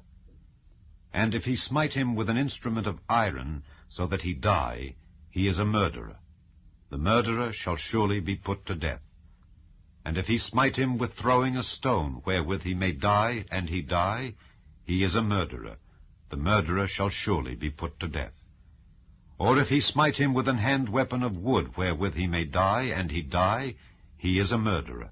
The murderer shall surely be put to death. The revenger of blood himself shall slay the murderer. When he meeteth him, he shall slay him. But if he thrust him of hatred, or hurl at him by laying of weight, that he die, or in enmity smite him with his hand, that he die, he that smote him shall surely be put to death, for he is a murderer. The revenger of blood shall slay the murderer when he meeteth him. But if he thrust him suddenly without enmity, or have cast upon him anything without laying of weight, or with any stone wherewith a man may die, seeing him not, and cast it upon him that he die, and was not his enemy, neither sought his harm, then the congregation shall judge between the slayer and the revenger of blood according to these judgments. And the congregation shall deliver the slayer out of the hand of the revenger of blood, and the congregation shall restore him to the city of his refuge, whither he was fled, and he shall abide in it unto the death of the high priest, which was anointed with the holy oil. But if the slayer shall at any time come without the border of the city of his refuge, whither he was fled, and the revenger of blood find him without the borders of the city of his refuge, and the revenger of blood kill the slayer, he shall not be guilty of blood, because he should have remained in the city of his refuge until the death of the high priest. But after the death of the high priest, the slayer shall return into the land of his possession. So these things shall be for a statute of judgment unto you throughout your generations in all your dwellings. Whoso killeth any person, the murderer shall be put to death by the mouth of witnesses. But one witness shall not testify against any person to cause him to die. Moreover, ye shall take no satisfaction for the life of a murderer which is guilty of death, but he shall be surely put to death. And ye shall take no satisfaction for him that is fled to the city of his refuge, that he should come again to dwell in the land, until the death of the priest. So ye shall not pollute the land wherein ye are, for blood it defileth the land, and the land cannot be cleansed of the blood that is shed therein, but by the blood of him that shed it. Defile not therefore the land which ye shall inhabit, wherein I dwell, for I, the Lord, dwell among the children of Israel. Chapter 3. Now Moses kept the flock of Jethro his father-in-law, the priest of Midian, and he led the flock to the backside of the desert, and came to the mountain of God, even to Horeb. And the angel of the Lord appeared unto him in a flame of fire out of the midst of a bush. And he looked, and behold, the bush burned with fire, and the bush was not consumed. And Moses said, I will now turn aside and see this great sight, why the bush is not burnt. And when the Lord saw that he turned aside to see, God called unto him out of the midst of the bush, and said, Moses, Moses. And he said, Here am I. And he said, Draw not nigh hither. Put off thy shoes from off thy feet, for the place whereon thou standest is holy ground.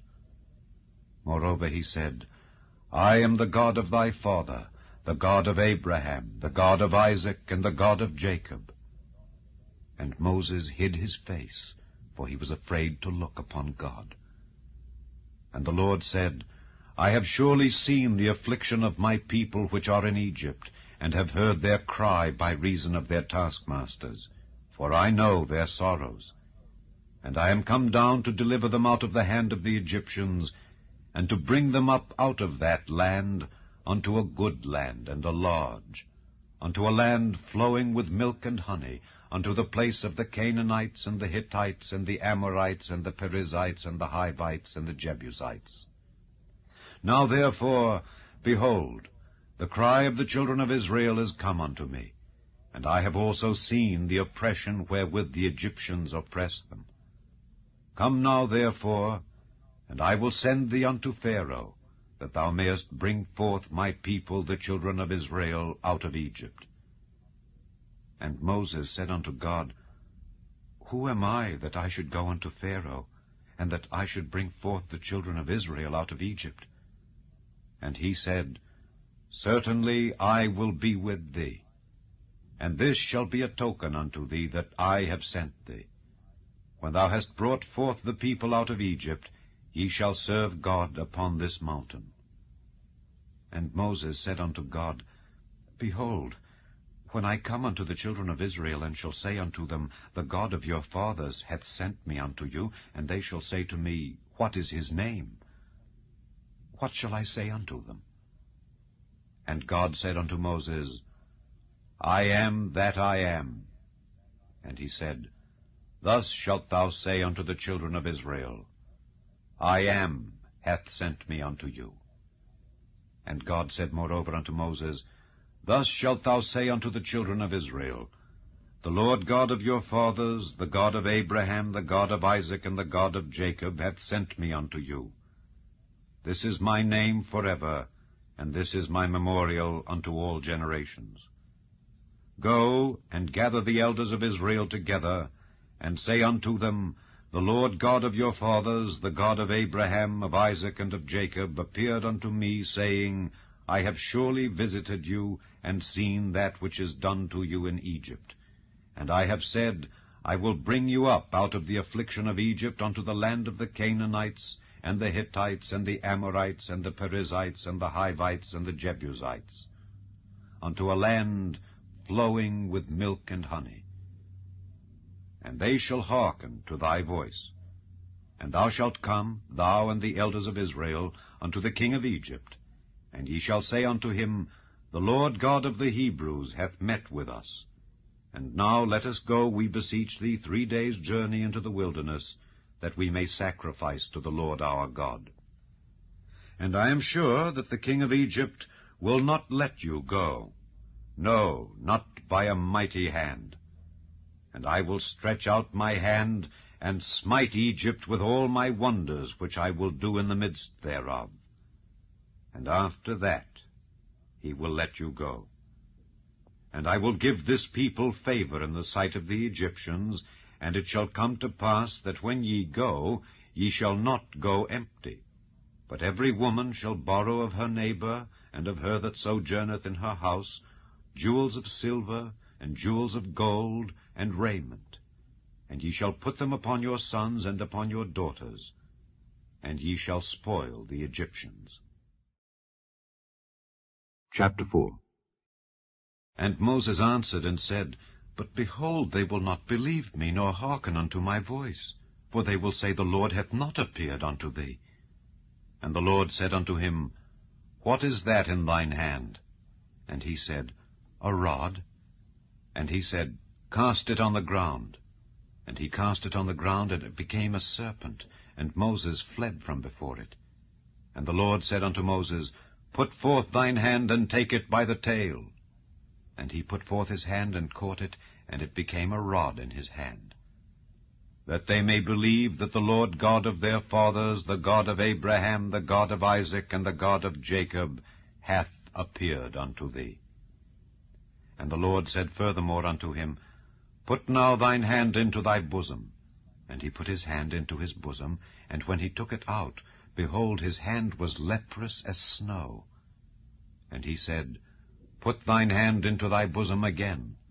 And he put his hand into his bosom again, and plucked it out of his bosom, and behold, it was turned again as his other flesh. And it shall come to pass, if they will not believe thee, neither hearken to the voice of the first sign, that they will believe the voice of the latter sign. And it shall come to pass, if they will not believe also these 2 signs, neither hearken unto thy voice, that thou shalt take of the water of the river, and pour it upon the dry land, and the water which thou takest out of the river shall become blood upon the dry land. And Moses said unto the Lord, O my Lord, I am not eloquent, neither heretofore, nor since thou hast spoken unto thy servant, but I am slow of speech and of a slow tongue. And the Lord said unto him, Who hath made man's mouth? Or who maketh the dumb, or deaf, or the seeing, or the blind? Have not I, the Lord? Now therefore go, and I will be with thy mouth, and teach thee what thou shalt say. And he said, O my Lord, send, I pray thee, by the hand of him whom thou wilt send. And the anger of the Lord was kindled against Moses, and he said, Is not Aaron the Levite thy brother? I know that he can speak well, and also, behold, he cometh forth to meet thee. And when he seeth thee, he will be glad in his heart. And thou shalt speak unto him, and put words in his mouth, and I will be with thy mouth, and with his mouth, and will teach you what ye shall do. And he shall be thy spokesman unto the people, and he shall be, even he shall be to thee instead of a mouth, and thou shalt be to him instead of God. And thou shalt take this rod in thine hand, wherewith thou shalt do signs. And Moses went and returned to Jethro his father-in-law, and said unto him, Let me go, I pray thee, and return unto my brethren which are in Egypt, and see whether they be yet alive. And Jethro said to Moses, Go in peace. And the Lord said unto Moses in Midian, Go, return into Egypt, for all the men are dead which sought thy life. And Moses took his wife and his sons, and set them upon an ass, and he returned to the land of Egypt. And Moses took the rod of God in his hand. And the Lord said unto Moses, When thou goest to return into Egypt, see that thou do all those wonders before Pharaoh which I have put in thine hand. But I will harden his heart, that he shall not let the people go. And thou shalt say unto Pharaoh, Thus saith the Lord, Israel is my son, even my firstborn. And I say unto thee, Let my son go, that he may serve me. And if thou refuse to let him go, behold, I will slay thy son, even thy firstborn. And it came to pass by the way in the inn, that the Lord met him, and sought to kill him. Then Zipporah took a sharp stone, and cut off the foreskin of her son, and cast it at his feet, and said, Surely a bloody husband art thou to me. So he let him go. Then she said, A bloody husband thou art, because of the circumcision. And the Lord said to Aaron, Go into the wilderness to meet Moses. And he went and met him in the mount of God, and kissed him.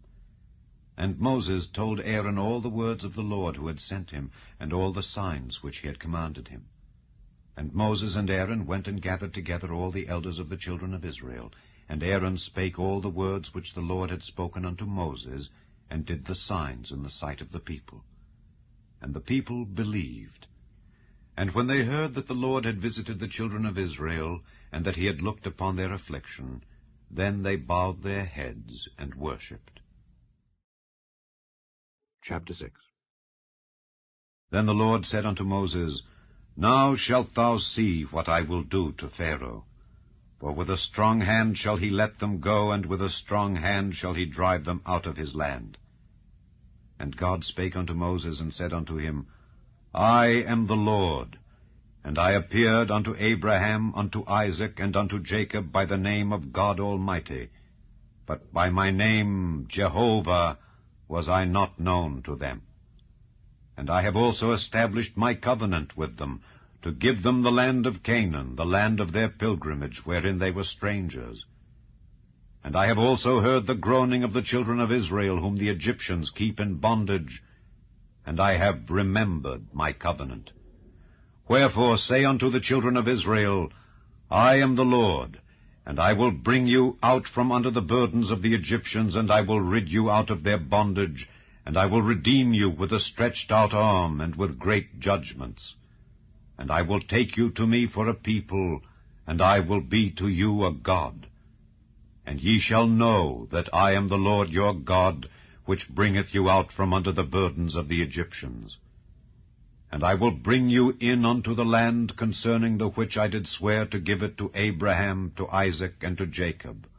And I will give it you for an heritage. I am the Lord. And Moses spake so unto the children of Israel, but they hearkened not unto Moses for anguish of spirit and for cruel bondage. And the Lord spake unto Moses, saying, Go in, speak unto Pharaoh king of Egypt, that he let the children of Israel go out of his land. And Moses spake before the Lord, saying, Behold, the children of Israel have not hearkened unto me. How then shall Pharaoh hear me, who am of uncircumcised lips? And the Lord spake unto Moses and unto Aaron, and gave them a charge unto the children of Israel and unto Pharaoh king of Egypt, to bring the children of Israel out of the land of Egypt.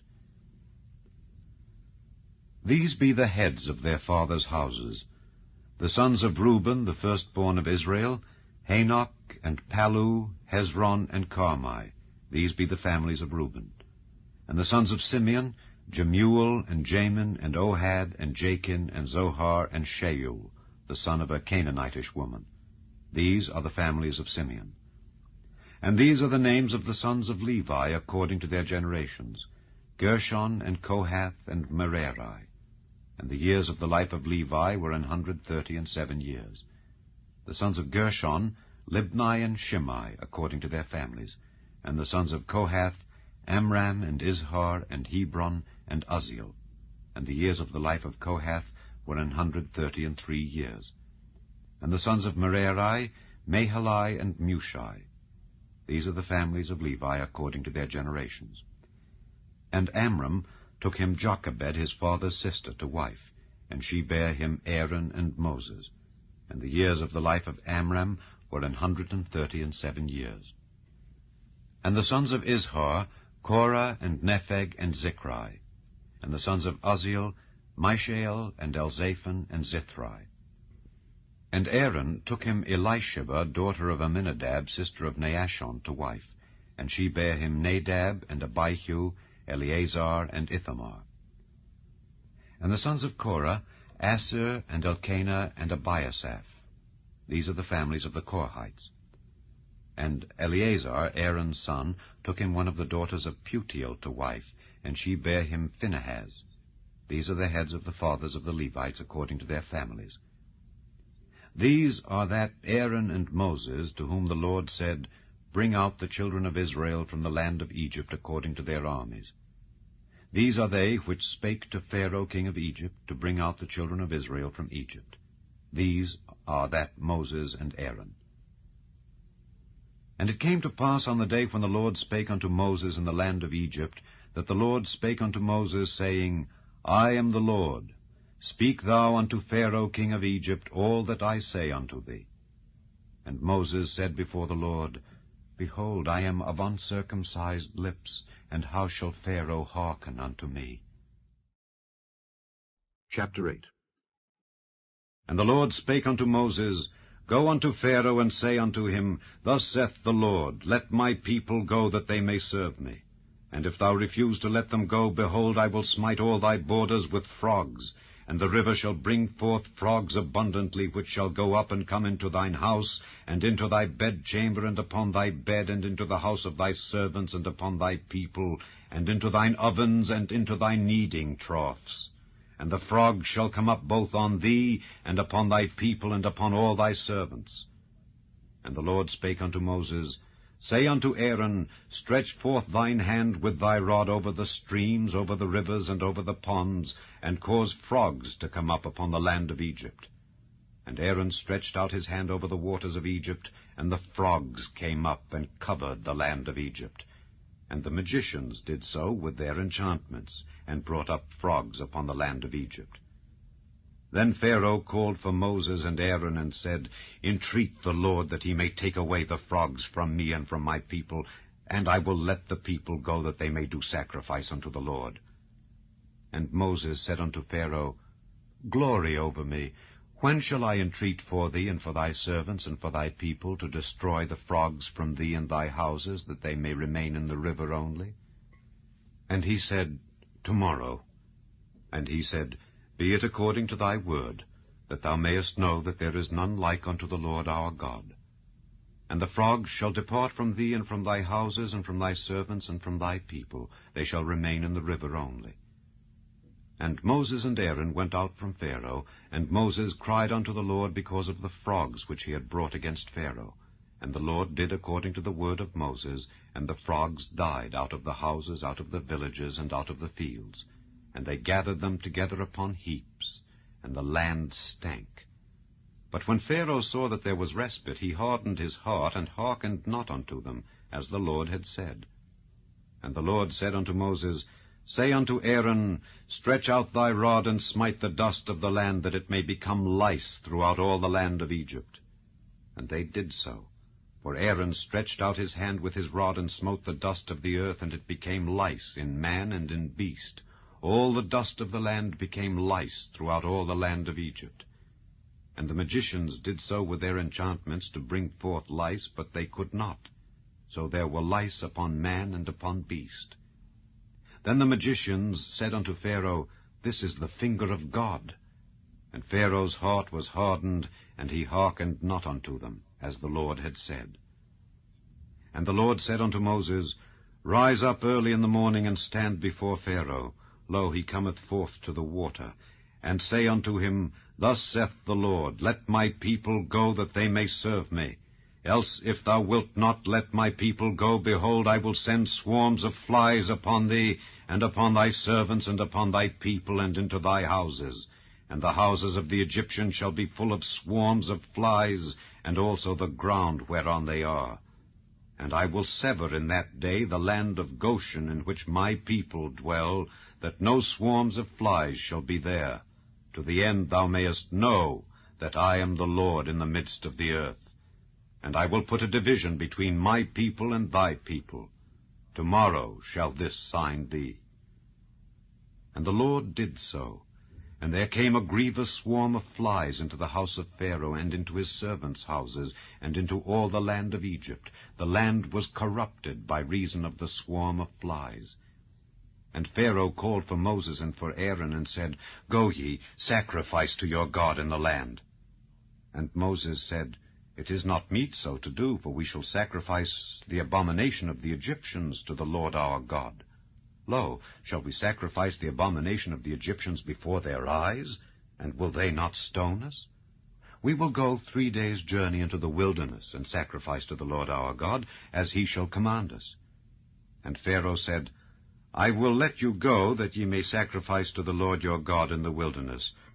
Only ye shall not go very far away. Entreat for me. And Moses said, Behold, I go out from thee, and I will entreat the Lord that the swarms of flies may depart from Pharaoh, from his servants, and from his people tomorrow. But let not Pharaoh deal deceitfully any more in not letting the people go to sacrifice to the Lord. And Moses went out from Pharaoh, and entreated the Lord. And the Lord did according to the word of Moses, and he removed the swarms of flies from Pharaoh, from his servants, and from his people. There remained not one. And Pharaoh hardened his heart at this time also, neither would he let the people go. Chapter 9.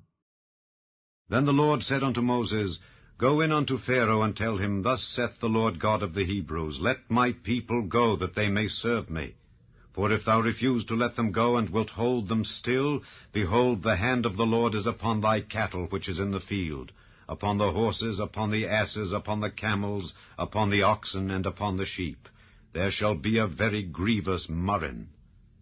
And the Lord shall sever between the cattle of Israel and the cattle of Egypt, and there shall nothing die of all that is the children's of Israel. And the Lord appointed a set time, saying, Tomorrow the Lord shall do this thing in the land. And the Lord did that thing on the morrow, and all the cattle of Egypt died. But of the cattle of the children of Israel died not one. And Pharaoh sent, and behold, there was not one of the cattle of the Israelites dead. And the heart of Pharaoh was hardened, and he did not let the people go. And the Lord said unto Moses and unto Aaron, Take to you handfuls of ashes of the furnace, and let Moses sprinkle it toward the heaven in the sight of Pharaoh. And it shall become small dust in all the land of Egypt, and shall be a boil breaking forth with blains upon man and upon beast throughout all the land of Egypt. And they took ashes of the furnace, and stood before Pharaoh, and Moses sprinkled it up toward heaven, and it became a boil, breaking forth with blains upon man and upon beast. And the magicians could not stand before Moses because of the boils, for the boil was upon the magicians and upon all the Egyptians.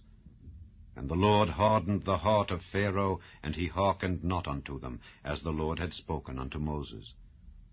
And the Lord said unto Moses, Rise up early in the morning, and stand before Pharaoh, and say unto him, Thus saith the Lord God of the Hebrews, Let my people go, that they may serve me. For I will at this time send all my plagues upon thine heart, and upon thy servants, and upon thy people, that thou mayest know that there is none like me in all the earth. For now I will stretch out my hand, that I may smite thee and thy people with pestilence, and thou shalt be cut off from the earth. And in very deed, for this cause have I raised thee up, for to show in thee my power, and that my name may be declared throughout all the earth. As yet exaltest thou thyself against my people, that thou wilt not let them go? Behold, tomorrow about this time I will cause it to rain a very grievous hail, such as hath not been in Egypt since the foundation thereof even until now. Send therefore now, and gather thy cattle and all that thou hast in the field, for upon every man and beast which shall be found in the field, and shall not be brought home, the hail shall come down upon them, and they shall die. He that feared the word of the Lord among the servants of Pharaoh made his servants and his cattle flee into the houses, and he that regarded not the word of the Lord left his servants and his cattle in the field. And the Lord said unto Moses, Stretch forth thine hand toward heaven, that there may be hail in all the land of Egypt, upon man and upon beast, and upon every herb of the field throughout the land of Egypt. And Moses stretched forth his rod toward heaven, and the Lord sent thunder and hail, and the fire ran along upon the ground, and the Lord rained hail upon the land of Egypt. So there was hail and fire mingled with the hail, very grievous, such as there was none like it in all the land of Egypt since it became a nation. And the hail smote throughout all the land of Egypt all that was in the field, both man and beast. And the hail smote every herb of the field, and brake every tree of the field. Only in the land of Goshen, where the children of Israel were, was there no hail. And Pharaoh sent and called for Moses and Aaron, and said unto them, I have sinned this time. The Lord is righteous, and I and my people are wicked. Entreat the Lord, for it is enough, that there be no more mighty thunderings and hail, and I will let you go, and ye shall stay no longer. And Moses said unto him, As soon as I am gone out of the city, I will spread abroad my hands unto the Lord, and the thunder shall cease, neither shall there be any more hail, that thou mayest know how that the earth is the Lord's. But as for thee and thy servants, I know that ye will not yet fear the Lord God. And the flax and the barley was smitten, for the barley was in the ear, and the flax was bold. But the wheat and the rye were not smitten, for they were not grown up. And Moses went out of the city from Pharaoh, and spread abroad his hands unto the Lord, and the thunders and hail ceased, and the rain was not poured upon the earth. And when Pharaoh saw that the rain and the hail and the thunders were ceased, he sinned yet more, and hardened his heart, he and his servants.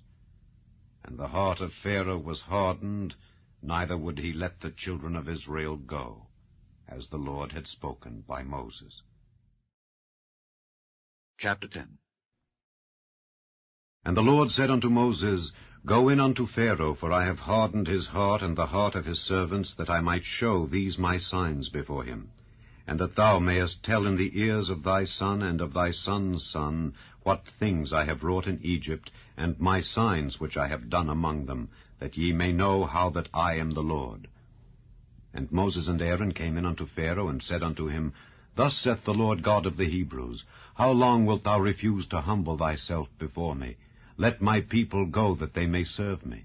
Else, if thou refuse to let my people go, behold, tomorrow will I bring the locusts into thy coast, and they shall cover the face of the earth, that one cannot be able to see the earth. And they shall eat the residue of that which is escaped, which remaineth unto you from the hail, and shall eat every tree which groweth for you out of the field. And they shall fill thy houses, and the houses of all thy servants, and the houses of all the Egyptians, which neither thy fathers nor thy fathers' fathers have seen since the day that they were upon the earth unto this day. And he turned himself and went out from Pharaoh. And Pharaoh's servants said unto him, How long shall this man be a snare unto us? Let the men go, that they may serve the Lord their God. Knowest thou not yet that Egypt is destroyed? And Moses and Aaron were brought again unto Pharaoh, and he said unto them, Go, serve the Lord your God. But who are they that shall go?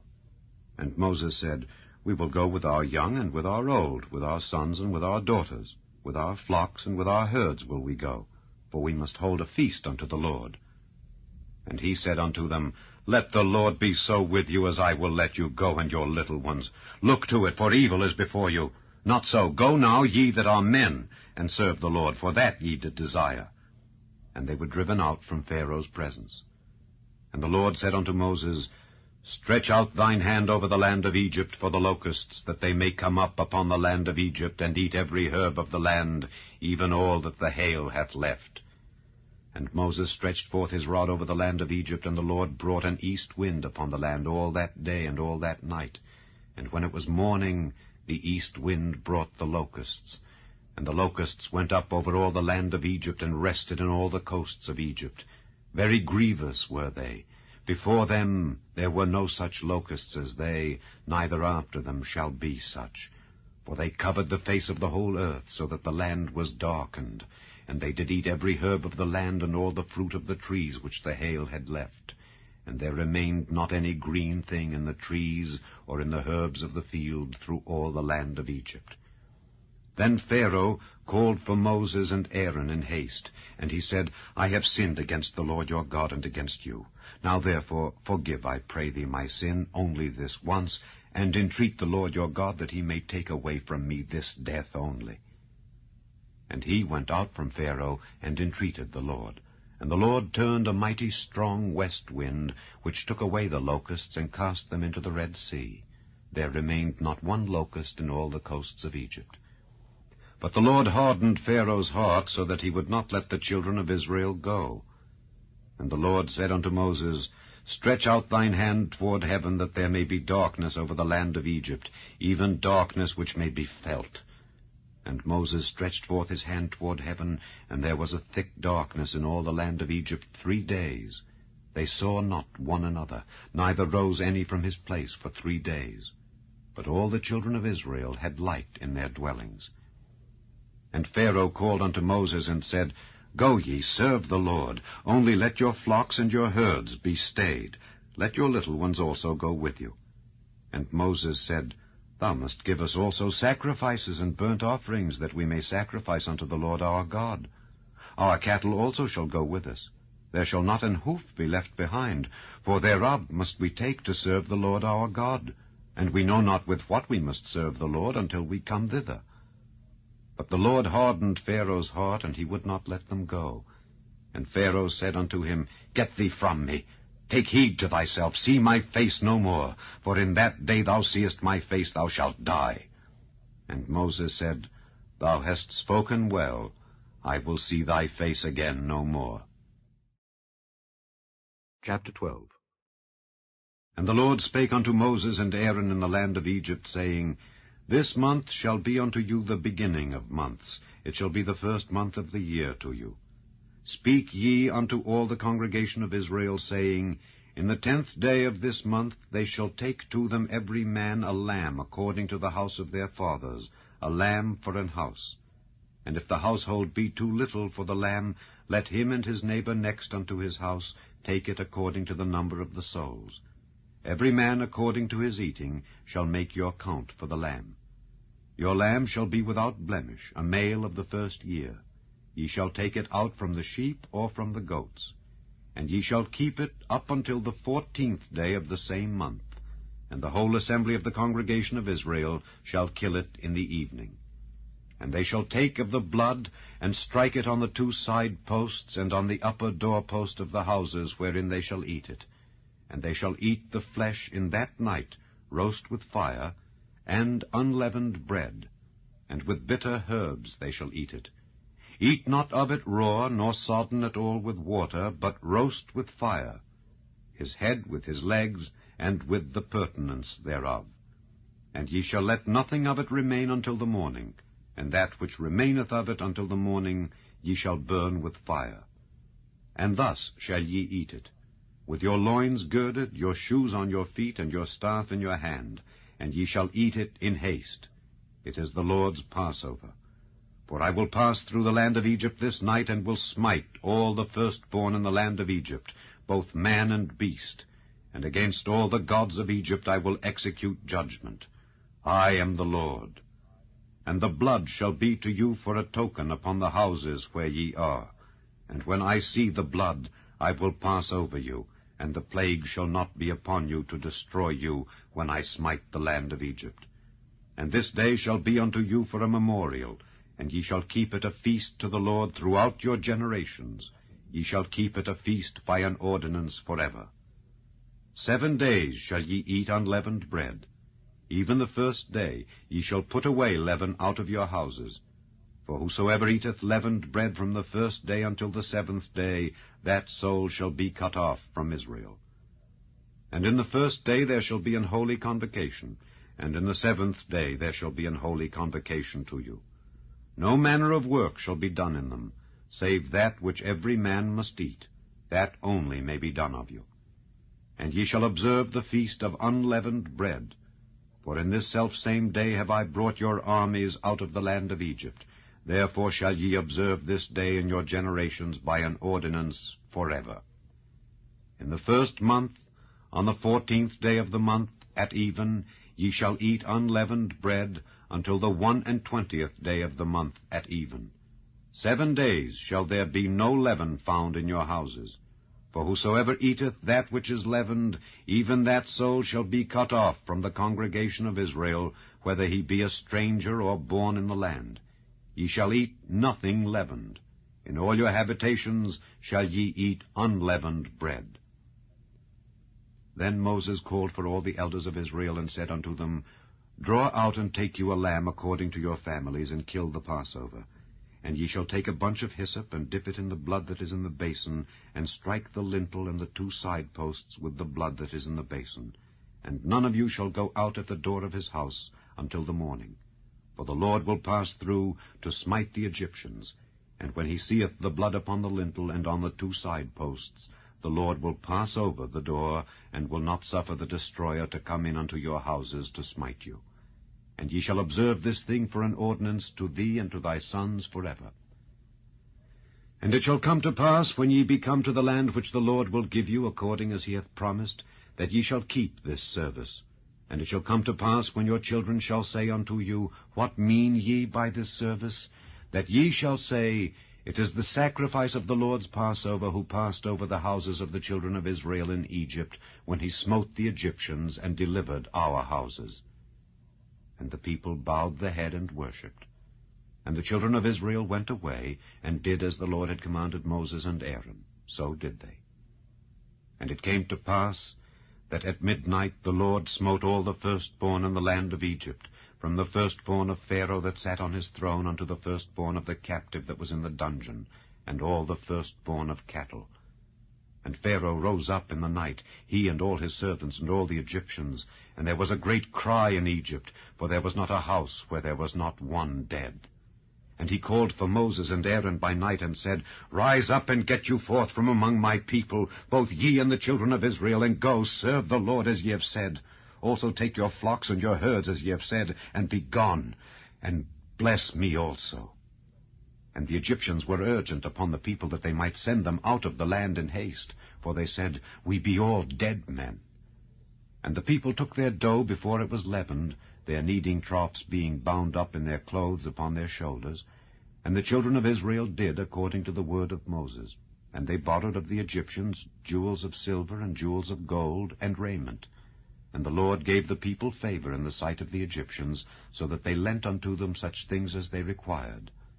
And they spoiled the Egyptians.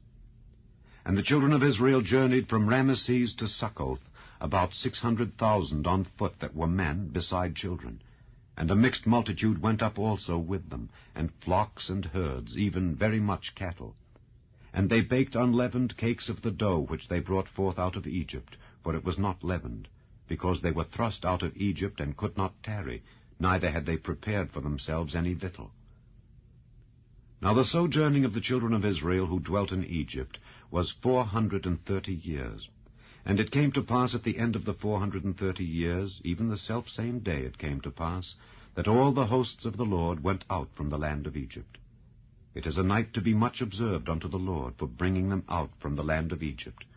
This is that night of the Lord, to be observed of all the children of Israel in their generations. And the Lord said unto Moses and Aaron, This is the ordinance of the Passover. There shall no stranger eat thereof. But every man's servant that is bought for money, when thou hast circumcised him, then shall he eat thereof. A foreigner and an hired servant shall not eat thereof. In one house shall it be eaten. Thou shalt not carry forth aught of the flesh abroad out of the house, neither shall ye break a bone thereof. All the congregation of Israel shall keep it. And when a stranger shall sojourn with thee, and will keep the Passover to the Lord, let all his males be circumcised, and then let him come near and keep it. And he shall be as one that is born in the land. For no uncircumcised person shall eat thereof. One law shall be to him that is home-born, and unto the stranger that sojourneth among you. Thus did all the children of Israel, as the Lord commanded Moses and Aaron, so did they. And it came to pass the selfsame day that the Lord did bring the children of Israel out of the land of Egypt by their armies. Chapter 14. And the Lord spake unto Moses, saying, Speak unto the children of Israel, that they turn and encamp before Pi-hahiroth, between Migdol and the sea, over against Baal-zephon. Before it shall ye encamp by the sea. For Pharaoh will say of the children of Israel, They are entangled in the land, the wilderness hath shut them in. And I will harden Pharaoh's heart, that he shall follow after them. And I will be honored upon Pharaoh and upon all his host, that the Egyptians may know that I am the Lord. And they did so. And it was told the king of Egypt that the people fled. And the heart of Pharaoh and of his servants was turned against the people, and they said, Why have we done this, that we have let Israel go from serving us? And he made ready his chariot, and took his people with him. And he took 600 chosen chariots, and all the chariots of Egypt, and captains over every one of them. And the Lord hardened the heart of Pharaoh king of Egypt, and he pursued after the children of Israel. And the children of Israel went out with an high hand. But the Egyptians pursued after them, all the horses and chariots of Pharaoh, and his horsemen and his army, and overtook them encamping by the sea, beside Pi-hahiroth, before Baal-zephon. And when Pharaoh drew nigh, the children of Israel lifted up their eyes, and behold, the Egyptians marched after them, and they were sore afraid. And the children of Israel cried out unto the Lord. And they said unto Moses, Because there were no graves in Egypt, hast thou taken us away to die in the wilderness? Wherefore hast thou dealt thus with us, to carry us forth out of Egypt? Is not this the word that we did tell thee in Egypt, saying, Let us alone, that we may serve the Egyptians? For it had been better for us to serve the Egyptians, than that we should die in the wilderness. And Moses said unto the people, Fear ye not, stand still, and see the salvation of the Lord, which he will show to you today. For the Egyptians whom ye have seen today, ye shall see them again no more forever. The Lord shall fight for you, and ye shall hold your peace. And the Lord said unto Moses, Wherefore criest thou unto me? Speak unto the children of Israel, that they go forward. But lift thou up thy rod, and stretch out thine hand over the sea, and divide it. And the children of Israel shall go on dry ground through the midst of the sea. And I, behold, I will harden the hearts of the Egyptians, and they shall follow them. And I will get me honor upon Pharaoh and upon all his host, upon his chariots and upon his horsemen. And the Egyptians shall know that I am the Lord, when I have gotten me honor upon Pharaoh, upon his chariots, and upon his horsemen. And the angel of God, which went before the camp of Israel, removed, and went behind them. And the pillar of the cloud went from before their face, and stood behind them.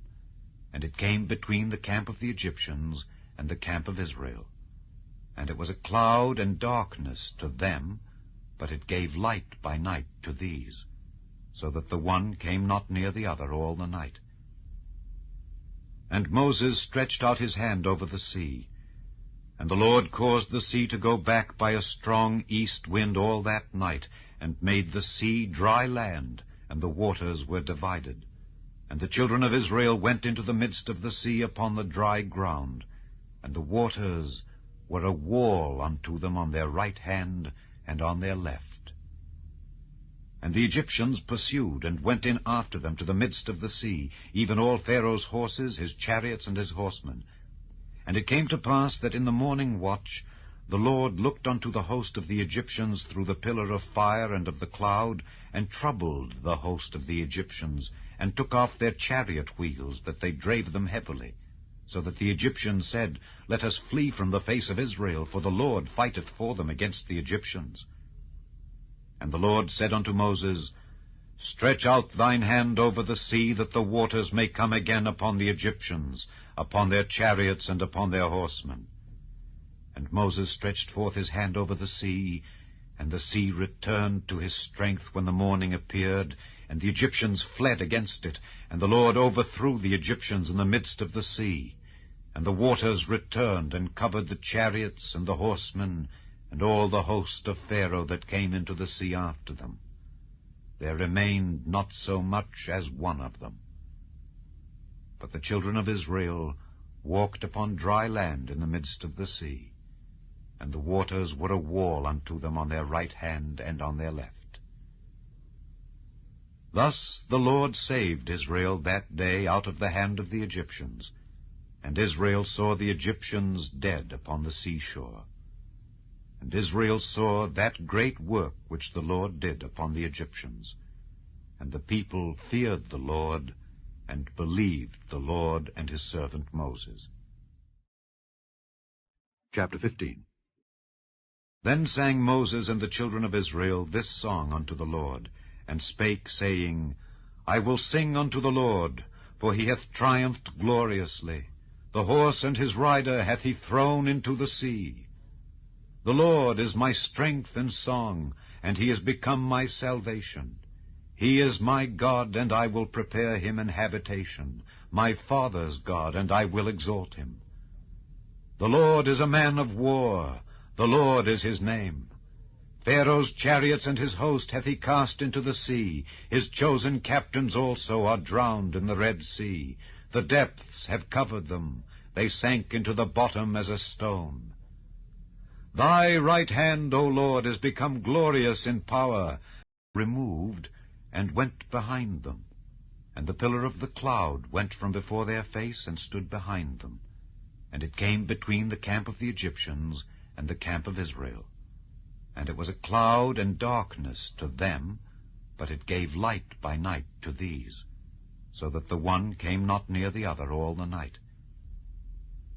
And Moses stretched out his hand over the sea, and the Lord caused the sea to go back by a strong east wind all that night, and made the sea dry land, and the waters were divided. And the children of Israel went into the midst of the sea upon the dry ground, and the waters were a wall unto them on their right hand and on their left. And the Egyptians pursued, and went in after them to the midst of the sea, even all Pharaoh's horses, his chariots, and his horsemen. And it came to pass that in the morning watch the Lord looked unto the host of the Egyptians through the pillar of fire and of the cloud, and troubled the host of the Egyptians, and took off their chariot wheels, that they drave them heavily. So that the Egyptians said, Let us flee from the face of Israel, for the Lord fighteth for them against the Egyptians. And the Lord said unto Moses, Stretch out thine hand over the sea, that the waters may come again upon the Egyptians, upon their chariots and upon their horsemen. And Moses stretched forth his hand over the sea, and the sea returned to his strength when the morning appeared, and the Egyptians fled against it, and the Lord overthrew the Egyptians in the midst of the sea. and the waters returned and covered the chariots and the horsemen, and all the host of Pharaoh that came into the sea after them. There remained not so much as one of them. But the children of Israel walked upon dry land in the midst of the sea, and the waters were a wall unto them on their right hand and on their left. Thus the Lord saved Israel that day out of the hand of the Egyptians, and Israel saw the Egyptians dead upon the seashore. And Israel saw that great work which the Lord did upon the Egyptians. And the people feared the Lord, and believed the Lord and his servant Moses. Chapter 15. Then sang Moses and the children of Israel this song unto the Lord, and spake, saying, I will sing unto the Lord, for he hath triumphed gloriously. The horse and his rider hath he thrown into the sea. The Lord is my strength and song, and he is become my salvation. He is my God, and I will prepare him an habitation, my father's God, and I will exalt him. The Lord is a man of war, the Lord is his name. Pharaoh's chariots and his host hath he cast into the sea. His chosen captains also are drowned in the Red Sea. The depths have covered them. They sank into the bottom as a stone. Thy right hand, O Lord, is become glorious in power. Thy right hand, O Lord, hath dashed in pieces the enemy. And in the greatness of thine excellency thou hast overthrown them that rose up against thee. Thou sentest forth thy wrath, which consumed them as stubble. And with the blast of thy nostrils the waters were gathered together, the floods stood upright as an heap, and the depths were congealed in the heart of the sea. The enemy said, I will pursue, I will overtake, I will divide the spoil. My lust shall be satisfied upon them. I will draw my sword, my hand shall destroy them. Thou didst blow with thy wind, the sea covered them. They sank as lead in the mighty waters. Who is like unto thee, O Lord, among the gods? Who is like thee, glorious in holiness, fearful in praises, doing wonders? Thou stretchedst out thy right hand, the earth swallowed them. Thou in thy mercy hast led forth the people which thou hast redeemed. Thou hast guided them in thy strength unto thy holy habitation. The people shall hear and be afraid. Sorrow shall take hold on the inhabitants of Palestina.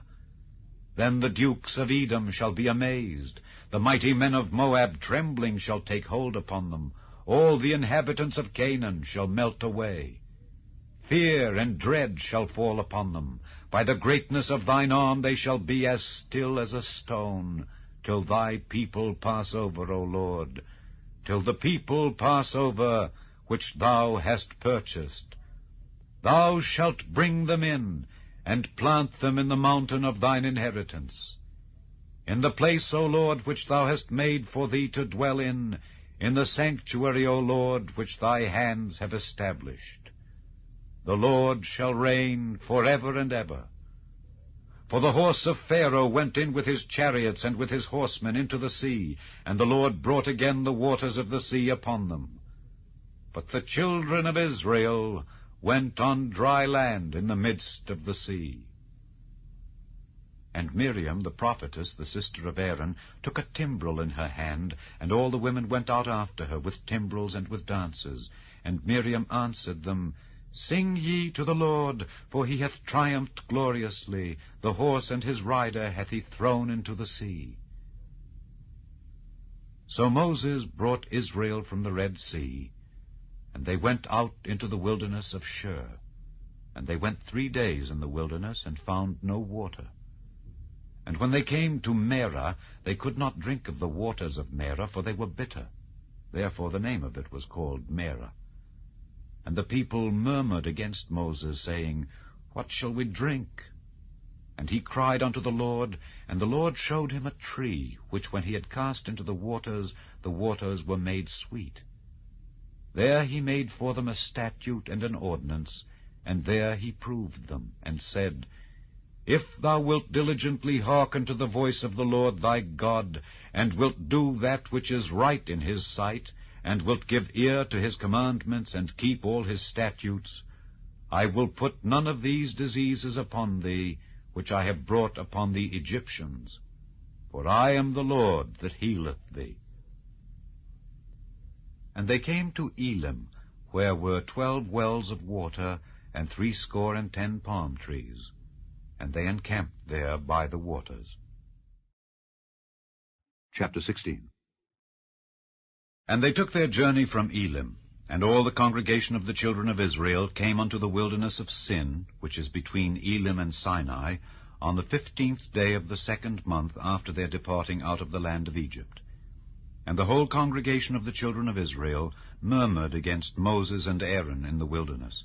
And the children of Israel said unto them, Would to God we had died by the hand of the Lord in the land of Egypt, when we sat by the flesh pots, and when we did eat bread to the full. For ye have brought us forth into this wilderness to kill this whole assembly with hunger.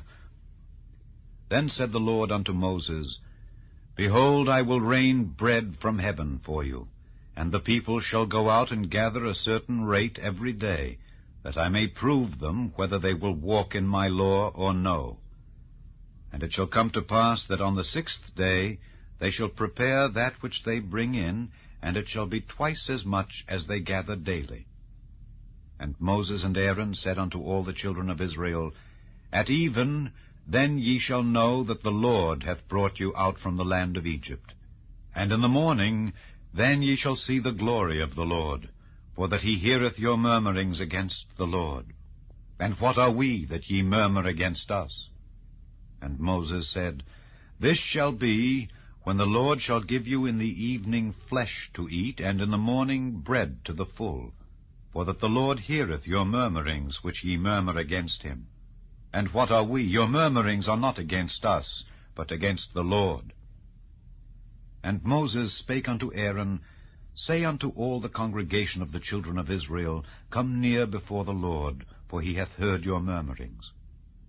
And it came to pass, as Aaron spake unto the whole congregation of the children of Israel, that they looked toward the wilderness, and behold, the glory of the Lord appeared in the cloud.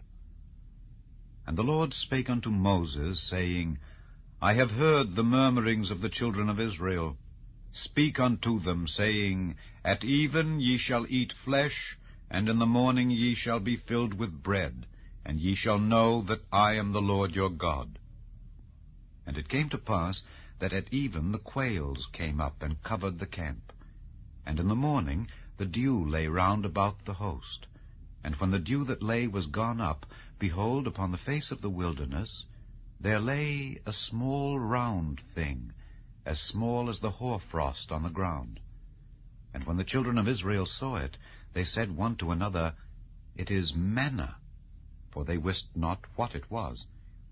And Moses said unto them, This is the bread which the Lord hath given you to eat. This is the thing which the Lord hath commanded. Gather of it every man according to his eating, an omer for every man, according to the number of your persons. Take ye every man for them which are in his tents. And the children of Israel did so, and gathered, some more, some less. And when they did meet it with an omer, he that gathered much had nothing over, and he that gathered little had no lack. They gathered every man according to his eating.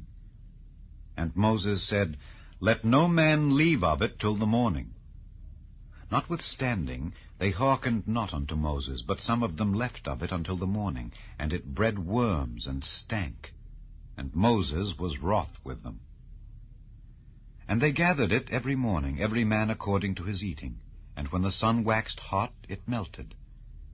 And it came to pass that on the 6th day they gathered twice as much bread, 2 omers for one man. And all the rulers of the congregation came and told Moses. And he said unto them, This is that which the Lord hath said. Tomorrow is the rest of the holy Sabbath unto the Lord. Bake that which ye will bake today, and seethe that ye will seethe, and that which remaineth over lay up for you to be kept until the morning. And they laid it up till the morning, as Moses bade, and it did not stink, neither was there any worm therein. And And Moses said, Eat that today, for today is a Sabbath unto the Lord. Today ye shall not find it in the field. 6 days ye shall gather it, but on the 7th day, which is the Sabbath, in it there shall be none. And it came to pass that there went out some of the people on the 7th day for to gather, and they found none. And the Lord said unto Moses, How long refuse ye to keep my commandments and my laws? See, for that the Lord hath given you the Sabbath, therefore he giveth you on the 6th day the bread of 2 days. Abide ye every man in his place, let no man go out of his place on the 7th day. So the people rested on the 7th day. And the house of Israel called the name thereof manna, and it was like coriander seed, white, and the taste of it was like wafers made with honey. And Moses said, This is the thing which the Lord commandeth. Fill an omer of it, to be kept for your generations, that they may see the bread wherewith I have fed you in the wilderness, when I brought you forth from the land of Egypt. And Moses said unto Aaron, Take a pot, and put an omer full of manna therein, and lay it up before the Lord, to be kept for your generations. As the Lord commanded Moses, so Aaron laid it up before the testimony, to be kept. And the children of Israel did eat manna 40 years, until they came to a land inhabited. They did eat manna until they came unto the borders of the land of Canaan. Now an omer is the 10th part of an ephah. Chapter 18. When Jethro, the priest of Midian, Moses' father-in-law, heard of all that God had done for Moses and for Israel his people, and that the Lord had brought Israel out of Egypt, then Jethro, Moses' father-in-law, took Zipporah, Moses' wife, after he had sent her back, and her 2 sons, of which the name of the one was Gershom, for he said, I have been an alien in a strange land, and the name of the other was Eliezer, for the God of my father, said he, was mine help, and delivered me from the sword of Pharaoh. And Jethro, Moses' father-in-law, came with his sons and his wife unto Moses into the wilderness, where he encamped at the mount of God. And he said unto Moses, I, thy father-in-law Jethro, am come unto thee, and thy wife and her 2 sons with her. And Moses went out to meet his father-in-law, and did obeisance, and kissed him. And they asked each other of their welfare, and they came into the tent. And Moses told his father-in-law all that the Lord had done unto Pharaoh and to the Egyptians for Israel's sake, and all the travail that had come upon them by the way, and how the Lord delivered them. And Jethro rejoiced for all the goodness which the Lord had done to Israel, whom he had delivered out of the hand of the Egyptians. And Jethro said, Blessed be the Lord, who hath delivered you out of the hand of the Egyptians, and out of the hand of Pharaoh, who hath delivered the people from under the hand of the Egyptians. Now I know that the Lord is greater than all gods, for in the thing wherein they dealt proudly, he was above them. And Jethro, Moses' father-in-law, took a burnt offering and sacrifices for God.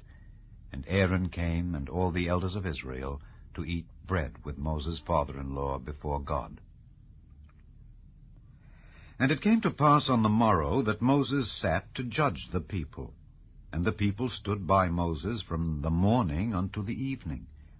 And when Moses' father-in-law saw all that he did to the people, he said, What is this thing that thou doest to the people?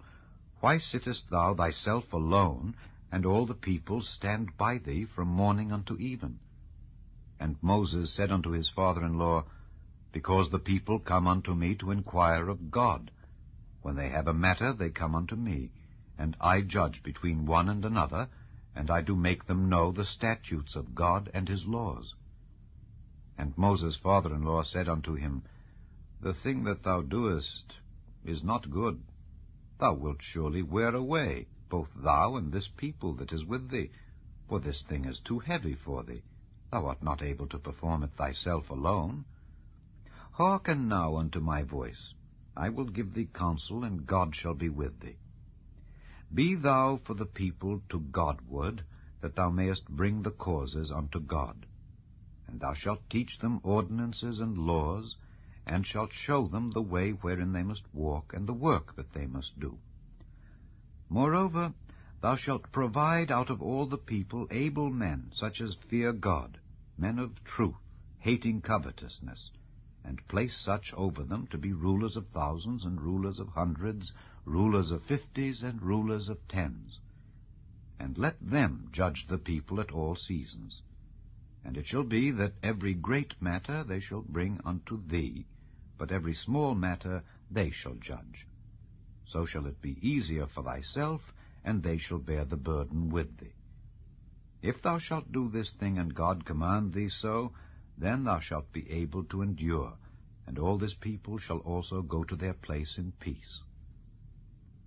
So Moses hearkened to the voice of his father-in-law, and did all that he had said. And Moses chose able men out of all Israel, and made them heads over the people, rulers of thousands, rulers of hundreds, rulers of 50s, and rulers of 10s. And they judged the people at all seasons. The hard causes they brought unto Moses, but every small matter they judged themselves. And Moses let his father-in-law depart, and he went his way into his own land. Chapter 21.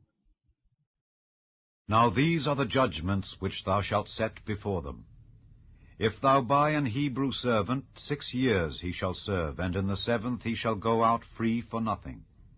If he came in by himself, he shall go out by himself. If he were married, then his wife shall go out with him. If his master have given him a wife, and she have borne him sons or daughters, the wife and her children shall be her master's, and he shall go out by himself. And if the servant shall plainly say, I love my master, my wife, and my children, I will not go out free, then his master shall bring him unto the judges. He shall also bring him to the door, or unto the doorpost, and his master shall bore his ear through with an awl, and he shall serve him forever. And if a man sell his daughter to be a maidservant, she shall not go out as the menservants do. If she please not her master, who hath betrothed her to himself, then shall he let her be redeemed. To sell her unto a strange nation he shall have no power, seeing he hath dealt deceitfully with her. And if he have betrothed her unto his son, he shall deal with her after the manner of daughters. If he take him another wife, her food, her raiment, and her duty of marriage shall he not diminish.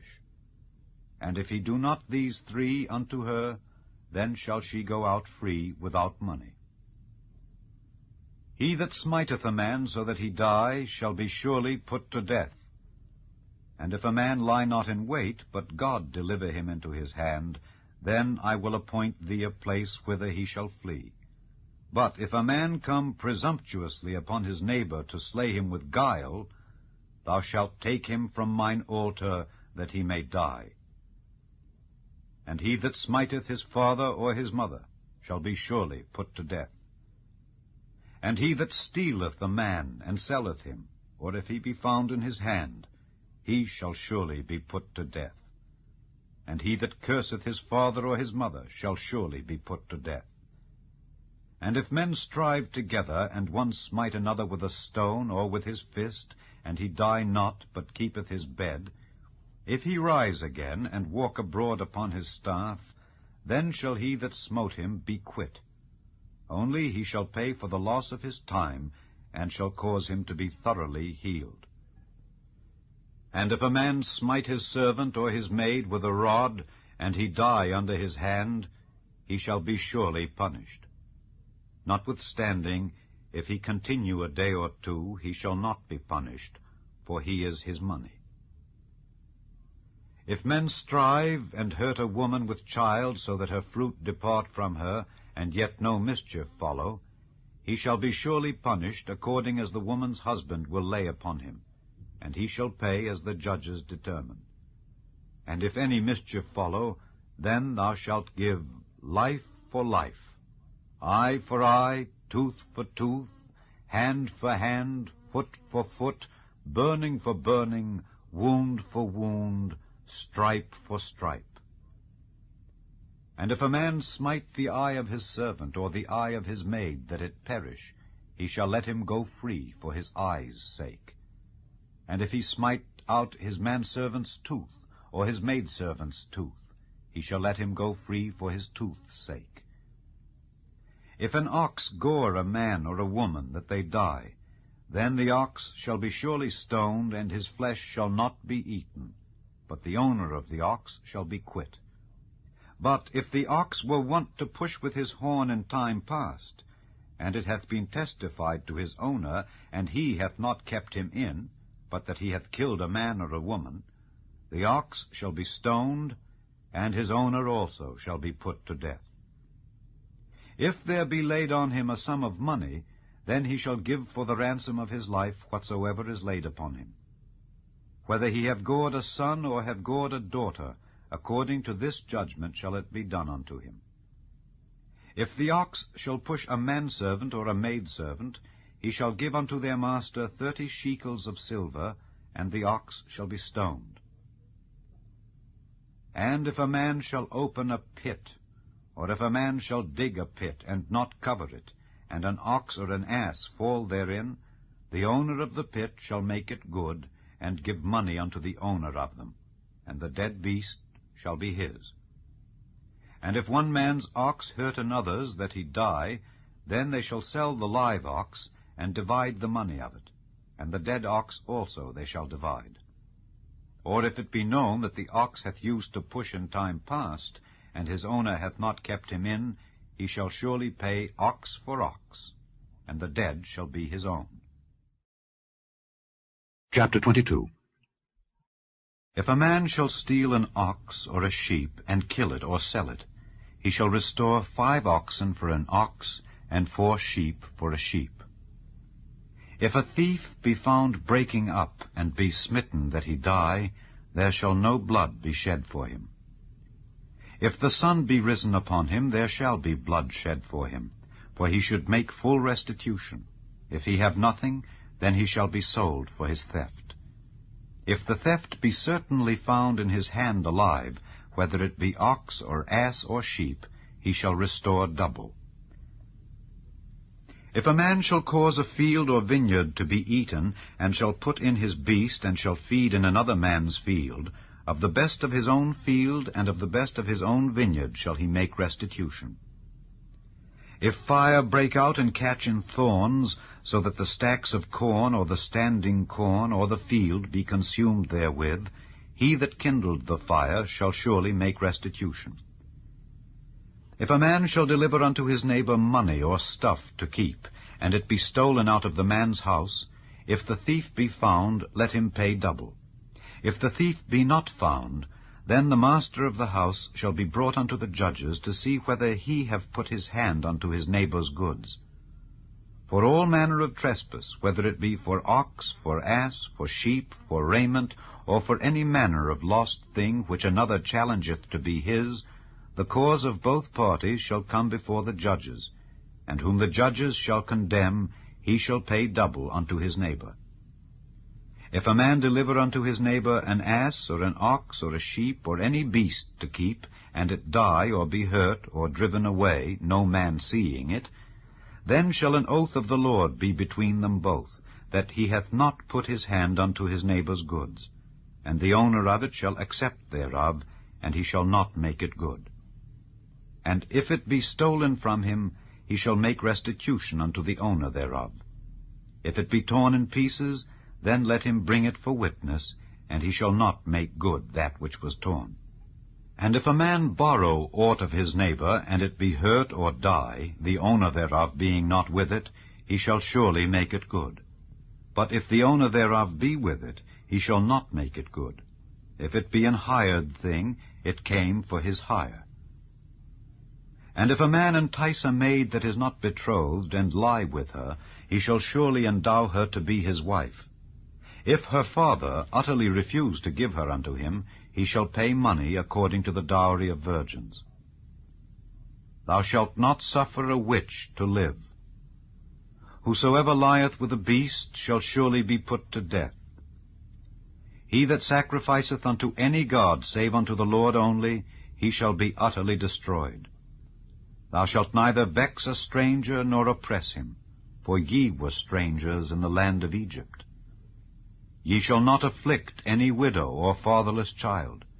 If thou afflict them in any wise, and they cry at all unto me, I will surely hear their cry, and my wrath shall wax hot, and I will kill you with the sword, and your wives shall be widows, and your children fatherless. If thou lend money to any of my people that is poor by thee, thou shalt not be to him as an usurer, neither shalt thou lay upon him usury. If thou at all take thy neighbour's raiment to pledge, thou shalt deliver it unto him by that the sun goeth down. For that is his covering only, it is his raiment for his skin. Wherein shall he sleep? And it shall come to pass, when he crieth unto me, that I will hear, for I am gracious. Thou shalt not revile the gods, nor curse the ruler of thy people. Thou shalt not delay to offer the first of thy ripe fruits and of thy liquors, the firstborn of thy sons shalt thou give unto me. Likewise shalt thou do with thine oxen and with thy sheep. 7 days it shall be with his dam, on the 8th day thou shalt give it me. And ye shall be holy men unto me. Neither shall ye eat any flesh that is torn of beasts in the field. Ye shall cast it to the dogs. Chapter 23. Thou shalt not raise a false report.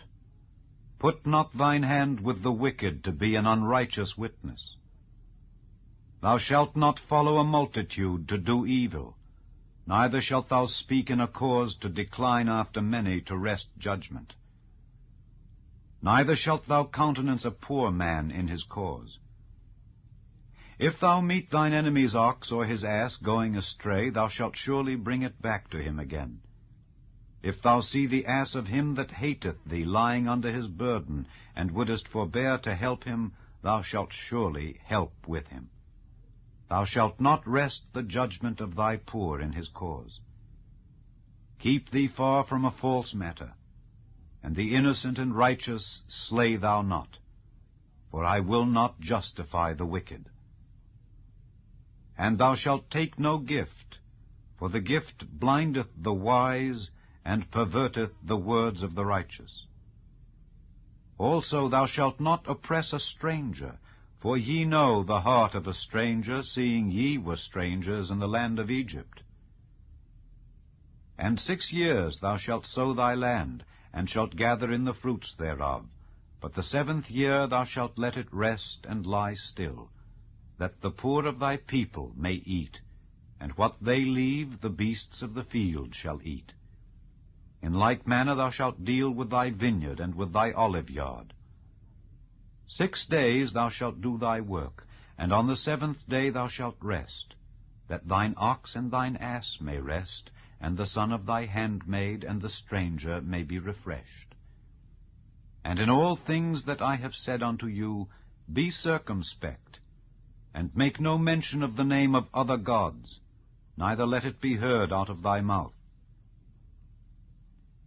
3 times thou shalt keep a feast unto me in the year. Thou shalt keep the feast of unleavened bread. Thou shalt eat unleavened bread 7 days, as I commanded thee, in the time appointed of the month Abib, for in it thou camest out from Egypt, and none shall appear before me empty.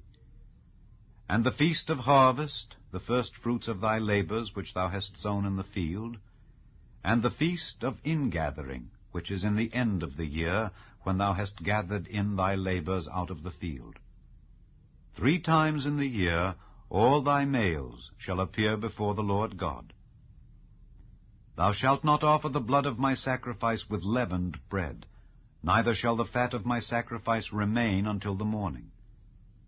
The first of the firstfruits of thy land thou shalt bring into the house of the Lord thy God.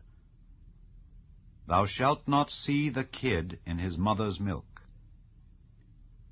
Behold, I send an angel before thee to keep thee in the way, and to bring thee into the place which I have prepared.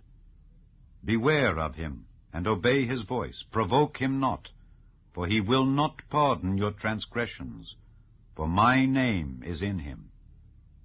But if thou shalt indeed obey his voice, and do all that I speak, Then I will be an enemy unto thine enemies, and an adversary unto thine adversaries.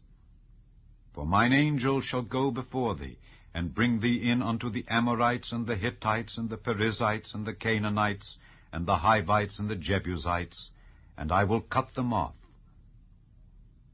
Thou shalt not bow down to their gods, nor serve them, nor do after their works, but thou shalt utterly overthrow them, and quite break down their images. And ye shall serve the Lord your God, and he shall bless thy bread and thy water, and I will take sickness away from the midst of thee. There shall nothing cast their young, nor be barren in thy land. The number of thy days I will fulfill. I will send my fear before thee, and will destroy all the people to whom thou shalt come, and I will make all thine enemies turn their backs unto thee. And I will send hornets before thee, which shall drive out the Hivite, the Canaanite, and the Hittite from before thee. I will not drive them out from before thee in 1 year, lest the land become desolate, and the beast of the field multiply against thee. By little and little I will drive them out from before thee, until thou be increased, and inherit the land. And I will set thy bounds from the Red Sea even unto the sea of the Philistines, and from the desert unto the river.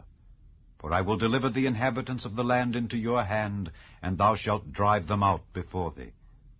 Thou shalt make no covenant with them, nor with their gods. They shall not dwell in thy land, lest they make thee sin against me. For if thou serve their gods, it will surely be a snare unto thee. Chapter 25. And the Lord spake unto Moses, saying, Speak unto the children of Israel, that they bring me an offering. Of every man that giveth it willingly with his heart ye shall take my offering. And this is the offering which ye shall take of them: gold, and silver, and brass, and blue, and purple, and scarlet, and fine linen, and goat's hair, and rams' skins dyed red, and badgers' skins, and shittim wood, oil for the light, spices for anointing oil, and for sweet incense, onyx stones, and stones to be set in the ephod and in the breastplate. And let them make me a sanctuary, that I may dwell among them. According to all that I show thee, after the pattern of the tabernacle and the pattern of all the instruments thereof, even so shall ye make it. And they shall make an ark of shittim wood. 2 cubits and a half shall be the length thereof, and 1 cubit and a half the breadth thereof, and 1 cubit and a half the height thereof. And thou shalt overlay it with pure gold, within and without shalt thou overlay it, and shalt make upon it a crown of gold round about. And thou shalt cast 4 rings of gold for it, and put them in the 4 corners thereof. And 2 rings shall be in the one side of it, and 2 rings in the other side of it. And thou shalt make staves of shittim wood, and overlay them with gold. And thou shalt put the staves into the rings by the sides of the ark, that the ark may be borne with them. The staves shall be in the rings of the ark, they shall not be taken from it. And thou shalt put into the ark the testimony which I shall give thee. And thou shalt make a mercy seat of pure gold. 2 cubits and a half shall be the length thereof, and 1 cubit and a half the breadth thereof. And thou shalt make 2 cherubims of gold, of beaten work shalt thou make them, in the 2 ends of the mercy seat. And make 1 cherub on the one end, and the other cherub on the other end. Even of the mercy seat shall ye make the cherubims on the 2 ends thereof. And the cherubims shall stretch forth their wings on high, covering the mercy seat with their wings, and their faces shall look one to another. Toward the mercy seat shall the faces of the cherubims be. And thou shalt put the mercy seat above upon the ark, and in the ark thou shalt put the testimony that I shall give thee. And there I will meet with thee, and I will commune with thee from above the mercy seat, from between the 2 cherubims which are upon the ark of the testimony, of all things which I will give thee in commandment unto the children of Israel. Thou shalt also make a table of shittim wood.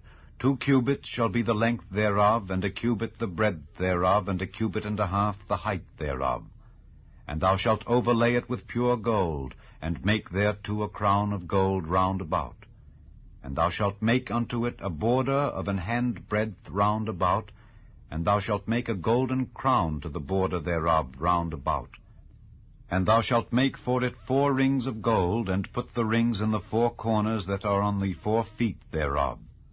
Over against the border shall the rings be for places of the staves to bear the table. And thou shalt make the staves of shittim wood, and overlay them with gold, that the table may be borne with them. And thou shalt make the dishes thereof, and spoons thereof, and covers thereof, and bowls thereof, to cover withal. Of pure gold shalt thou make them. And thou shalt set upon the table showbread before me alway. And thou shalt make a candlestick of pure gold. Of beaten work shall the candlestick be made. His shaft and his branches, his bowls, his knops, and his flowers shall be of the same. And 6 branches shall come out of the sides of it, 3 branches of the candlestick out of the one side, and 3 branches of the candlestick out of the other side. 3 bowls made like unto almonds, with a knop and a flower in one branch, and 3 bowls made like almonds in the other branch, with a knop and a flower. So in the 6 branches that come out of the candlestick. And in the candlestick shall be 4 bowls made like unto almonds, with their knops and their flowers. And there shall be a knop under 2 branches of the same, and a knop under 2 branches of the same, and a knop under 2 branches of the same, according to the 6 branches that proceed out of the candlestick. Their knops and their branches shall be of the same. All it shall be one beaten work of pure gold. And thou shalt make the 7 lamps thereof, and they shall light the lamps thereof, that they may give light over against it. And the tongs thereof and the snuff dishes thereof shall be of pure gold. Of a talent of pure gold shall he make it with all these vessels. And look that thou make them after their pattern, which was showed thee in the mount. Chapter 26. Moreover, thou shalt make the tabernacle with 10 curtains of fine twined linen, and blue, and purple, and scarlet. With cherubims of cunning work shalt thou make them. The length of 1 curtain shall be 28 cubits, and the breadth of 1 curtain 4 cubits, and every one of the curtains shall have 1 measure.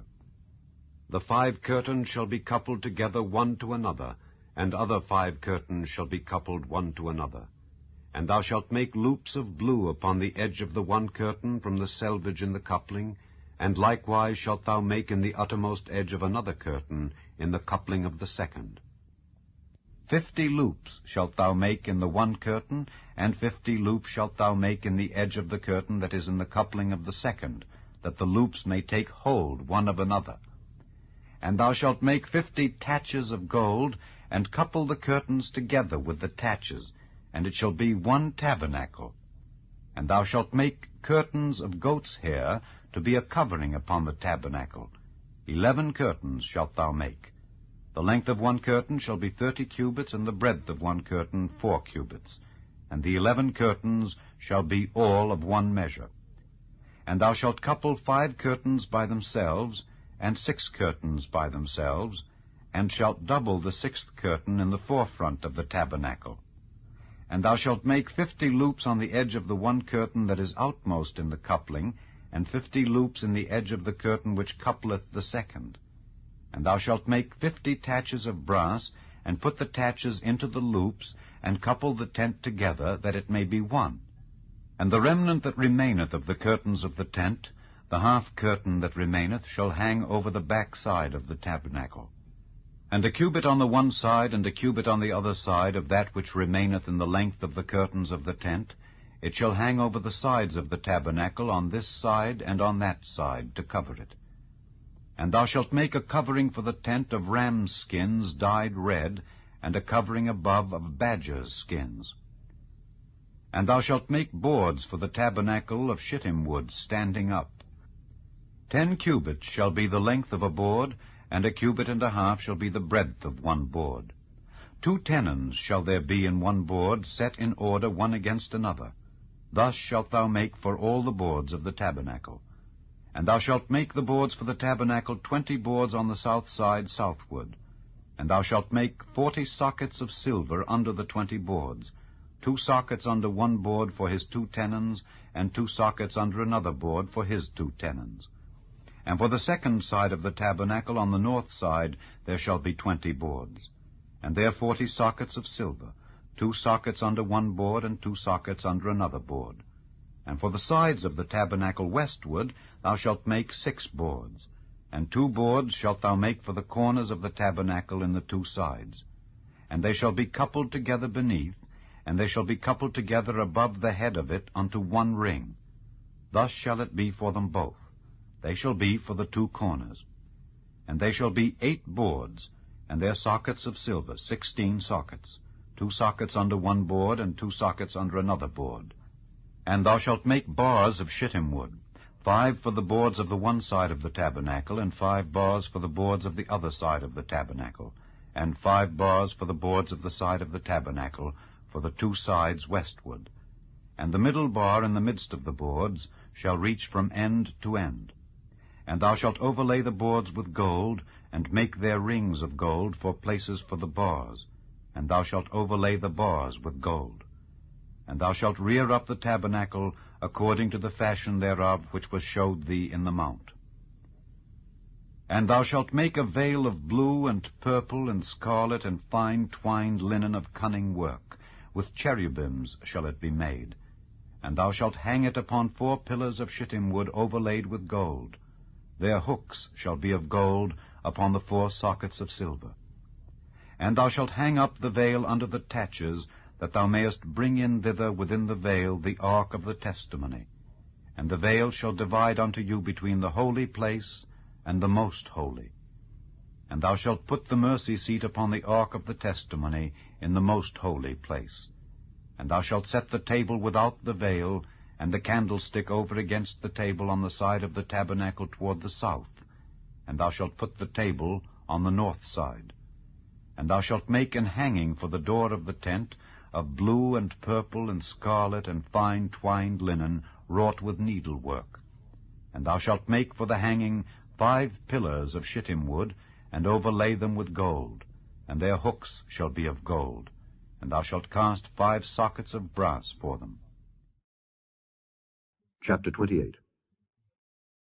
And take thou unto thee Aaron thy brother and his sons with him from among the children of Israel, that he may minister unto me in the priest's office, even Aaron, Nadab, and Abihu, Eleazar, and Ithamar, Aaron's sons. And thou shalt make holy garments for Aaron thy brother, for glory and for beauty. And thou shalt speak unto all that are wise-hearted, whom I have filled with the spirit of wisdom, that they may make Aaron's garments to consecrate him, that he may minister unto me in the priest's office.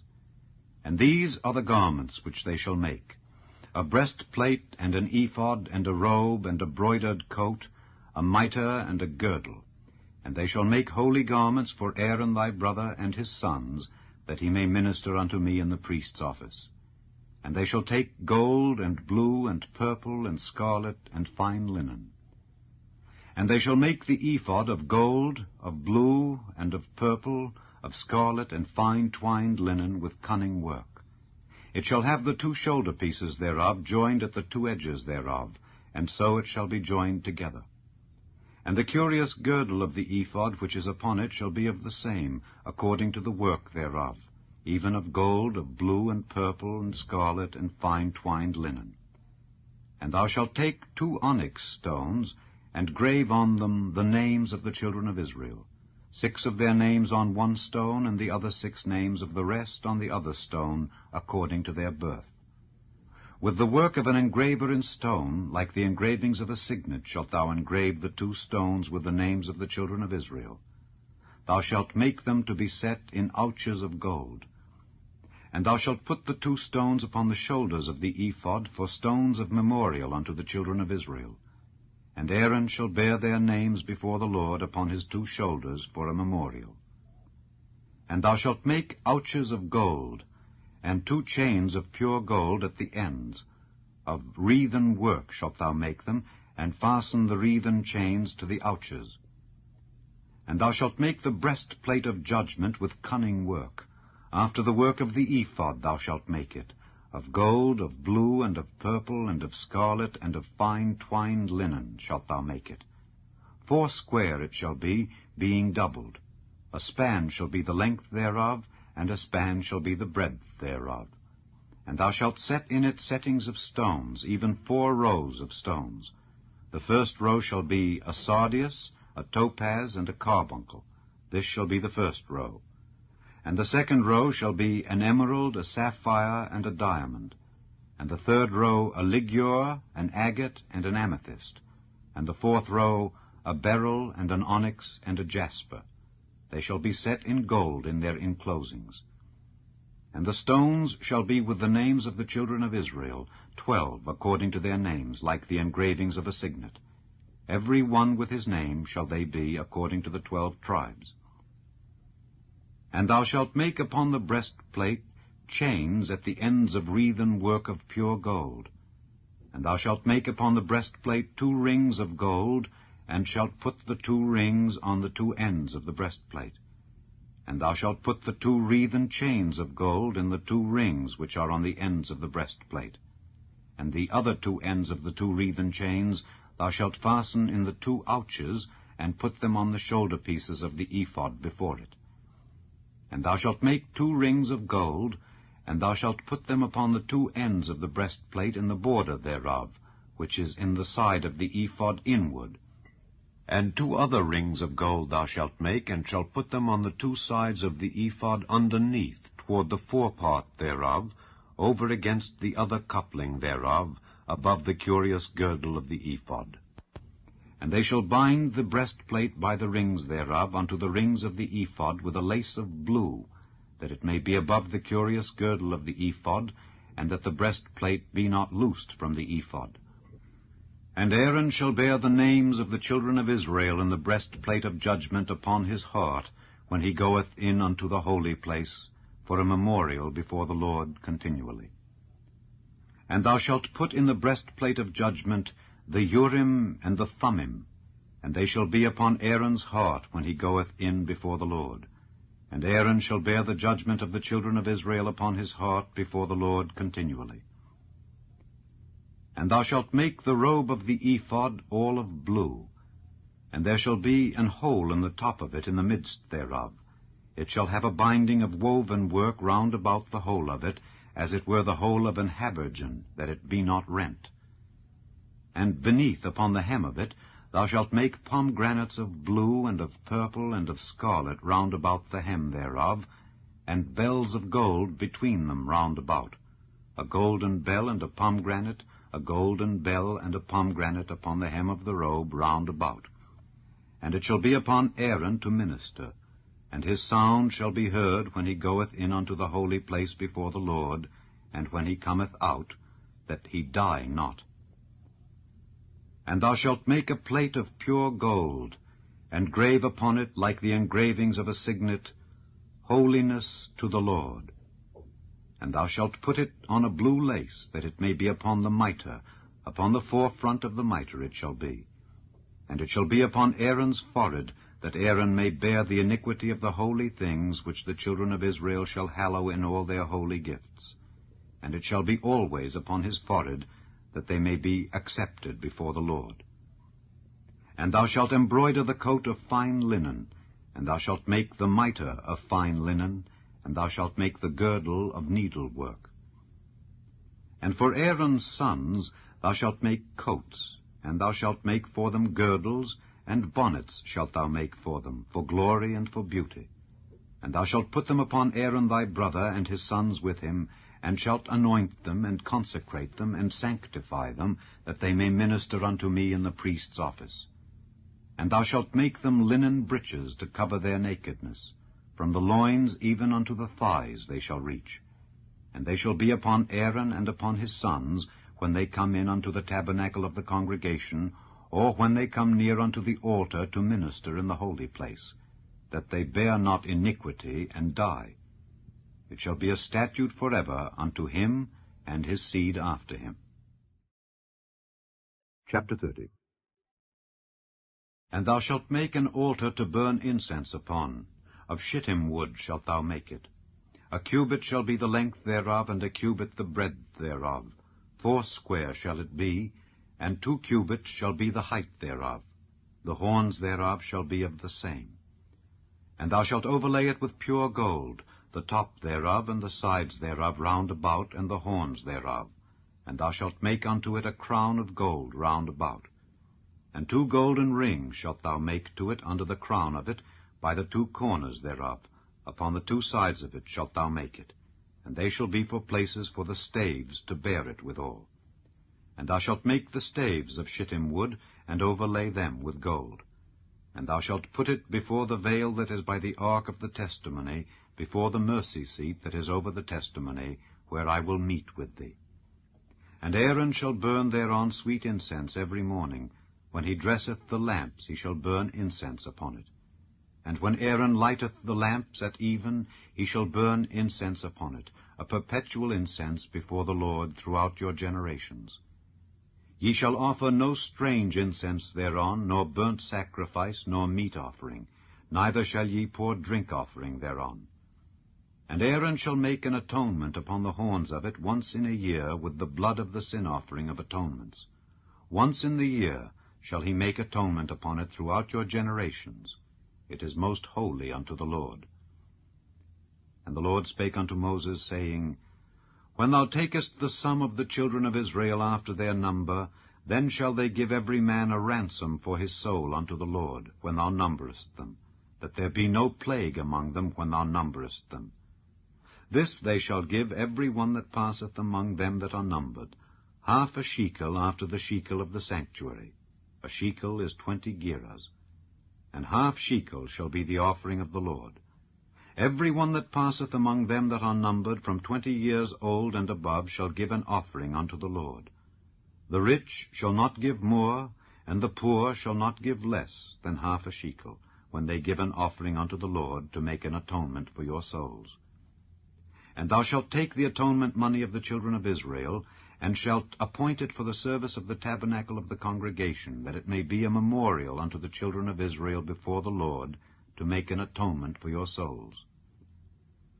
And the Lord spake unto Moses, saying, Thou shalt also make a laver of brass, and his foot also of brass, to wash withal. And thou shalt put it between the tabernacle of the congregation and the altar, and thou shalt put water therein. For Aaron and his sons shall wash their hands and their feet thereat. When they go into the tabernacle of the congregation, they shall wash with water, that they die not. Or when they come near to the altar to minister, to burn offering made by fire unto the Lord, so they shall wash their hands and their feet, that they die not. And it shall be a statute forever to them, even to him and to his seed throughout their generations. Moreover the Lord spake unto Moses, saying, Take thou also unto thee principal spices, of pure myrrh 500 shekels, and of sweet cinnamon 1/2 so much, even 250 shekels, and of sweet calamus 250 shekels, and of cassia 500 shekels, after the shekel of the sanctuary, and of oil olive and hin. And thou shalt make it an oil of holy ointment, an ointment compound after the art of the apothecary. It shall be an holy anointing oil. And thou shalt anoint the tabernacle of the congregation therewith, and the ark of the testimony, and the table and all his vessels, and the candlestick and his vessels, and the altar of incense, and the altar of burnt offering with all his vessels, and the laver and his foot. And thou shalt sanctify them, that they may be most holy. Whatsoever toucheth them shall be holy. And thou shalt anoint Aaron and his sons, and consecrate them, that they may minister unto me in the priest's office. And thou shalt speak unto the children of Israel, saying, This shall be an holy anointing oil unto me throughout your generations. Upon man's flesh shall it not be poured, neither shall ye make any other like it after the composition of it. It is holy, and it shall be holy unto you. Whosoever compoundeth any like it, or whosoever putteth any of it upon a stranger, shall even be cut off from his people. And the Lord said unto Moses, Take unto thee sweet spices, stacte, and onycha, and galbanum, these sweet spices with pure frankincense, Of each shall there be a like weight. And thou shalt make it a perfume, a confection after the art of the apothecary, tempered together, pure and holy. And thou shalt beat some of it very small, and put of it before the testimony in the tabernacle of the congregation, where I will meet with thee. It shall be unto you most holy. And as for the perfume which thou shalt make, ye shall not make to yourselves according to the composition thereof. It shall be unto thee holy for the Lord. Whosoever shall make like unto that, to smell thereto, shall even be cut off from his people. Chapter 32. And when the people saw that Moses delayed to come down out of the mount, the people gathered themselves together unto Aaron, and said unto him, Up, make us gods, which shall go before us. For as for this Moses, the man that brought us up out of the land of Egypt, we wot not what is become of him. And Aaron said unto them, Break off the golden earrings which are in the ears of your wives, of your sons, and of your daughters, and bring them unto me. And all the people brake off the golden earrings which were in their ears, and brought them unto Aaron. And he received them at their hand, and fashioned it with a graving tool, after he had made it a molten calf. And they said, These be thy gods, O Israel, which brought thee up out of the land of Egypt. And when Aaron saw it, he built an altar before it. And Aaron made proclamation, and said, Tomorrow is a feast to the Lord. And they rose up early on the morrow, and offered burnt offerings, and brought peace offerings. And the people sat down to eat and to drink, and rose up to play. And the Lord said unto Moses, Go, get thee down, for thy people which thou broughtest out of the land of Egypt have corrupted themselves. They have turned aside quickly out of the way which I commanded them. They have made them a molten calf, and have worshipped it, and have sacrificed thereunto, and said, These be thy gods, O Israel, which have brought thee up out of the land of Egypt. And the Lord said unto Moses, I have seen this people, and behold, it is a stiff-necked people. Now therefore let me alone, that my wrath may wax hot against them, and that I may consume them, and I will make of thee a great nation. And Moses besought the Lord his God, and said, Lord, why doth thy wrath wax hot against thy people, which thou hast brought forth out of the land of Egypt with great power and with a mighty hand? Wherefore should the Egyptians speak and say, For mischief did he bring them out, to slay them in the mountains, and to consume them from the face of the earth? Turn from thy fierce wrath, and repent of this evil against thy people. Remember Abraham, Isaac, and Israel, thy servants, to whom thou swarest by thine own self, and saidst unto them, I will multiply your seed as the stars of heaven, and all this land that I have spoken of will I give unto your seed, and they shall inherit it forever. And the Lord repented of the evil which he thought to do unto his people. And Moses turned, and went down from the mount, and the 2 tables of the testimony were in his hand. The tables were written on both their sides, on the one side and on the other were they written. And the tables were the work of God, and the writing was the writing of God, graven upon the tables. And when Joshua heard the noise of the people as they shouted, he said unto Moses, There is a noise of war in the camp. And he said, It is not the voice of them that shout for mastery, neither is it the voice of them that cry for being overcome, but the noise of them that sing do I hear. And it came to pass, as soon as he came nigh unto the camp, that he saw the calf and the dancing, and Moses' anger waxed hot, and he cast the tables out of his hands, and brake them beneath the mount. And he took the calf which they had made, and burnt it in the fire, and ground it to powder, and strawed it upon the water, and made the children of Israel drink of it. And Moses said unto Aaron, What did this people unto thee, that thou hast brought so great a sin upon them? And Aaron said, Let not the anger of my Lord wax hot. Thou knowest the people, that they are set on mischief. For they said unto me, Make us gods which shall go before us. For as for this Moses, the man that brought us up out of the land of Egypt, we wot not what is become of him. And I said unto them, Whosoever hath any gold, let them break it off. So they gave it me. Then I cast it into the fire, and there came out this calf. And when Moses saw that the people were naked, for Aaron had made them naked unto their shame among their enemies. Then Moses stood in the gate of the camp and said, Who is on the Lord's side? Let him come unto me. And all the sons of Levi gathered themselves together unto him. And he said unto them, Thus saith the Lord God of Israel, Put every man his sword by his side, and go in and out from gate to gate throughout the camp, and slay every man his brother, and every man his companion, and every man his neighbor. And the children of Levi did according to the word of Moses, and there fell of the people that day about 3,000 men. For Moses had said, Consecrate yourselves today to the Lord, even every man upon his son and upon his brother, that he may bestow upon you a blessing this day. And it came to pass on the morrow that Moses said unto the people, Ye have sinned a great sin. And now I will go up unto the Lord. Peradventure I shall make an atonement for your sin. And Moses returned unto the Lord and said, O, this people have sinned a great sin, and have made them gods of gold. Yet now, if thou wilt, forgive their sin.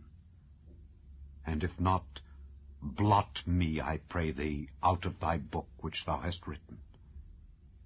And the Lord said unto Moses, Whosoever hath sinned against me, him will I blot out of my book. Therefore now go, lead the people unto the place of which I have spoken unto thee. Behold, mine angel shall go before thee. Nevertheless, in the day when I visit, I will visit their sin upon them. And the Lord plagued the people, because they made the calf which Aaron made. Chapter 29. And this is the thing that thou shalt do unto them, to hallow them, to minister unto me in the priest's office. Take 1 young bullock, and 2 rams without blemish, and unleavened bread, and cakes unleavened, tempered with oil, and wafers unleavened, anointed with oil. Of wheaten flour shalt thou make them. And thou shalt put them into 1 basket, and bring them in the basket with the bullock and the 2 rams. And Aaron and his sons thou shalt bring unto the door of the tabernacle of the congregation, and shalt wash them with water. And thou shalt take the garments, and put upon Aaron the coat, and the robe of the ephod, and the breastplate, and gird him with the curious girdle of the ephod. And thou shalt put the mitre upon his head, and put the holy crown upon the mitre. Then shalt thou take the anointing oil, and pour it upon his head, and anoint him. And thou shalt bring his sons, and put coats upon them. And thou shalt gird them with girdles, Aaron and his sons, and put the bonnets on them. And the priest's office shall be theirs for a perpetual statute, and thou shalt consecrate Aaron and his sons. And thou shalt cause a bullock to be brought before the tabernacle of the congregation, and Aaron and his sons shall put their hands upon the head of the bullock. And thou shalt kill the bullock before the Lord by the door of the tabernacle of the congregation.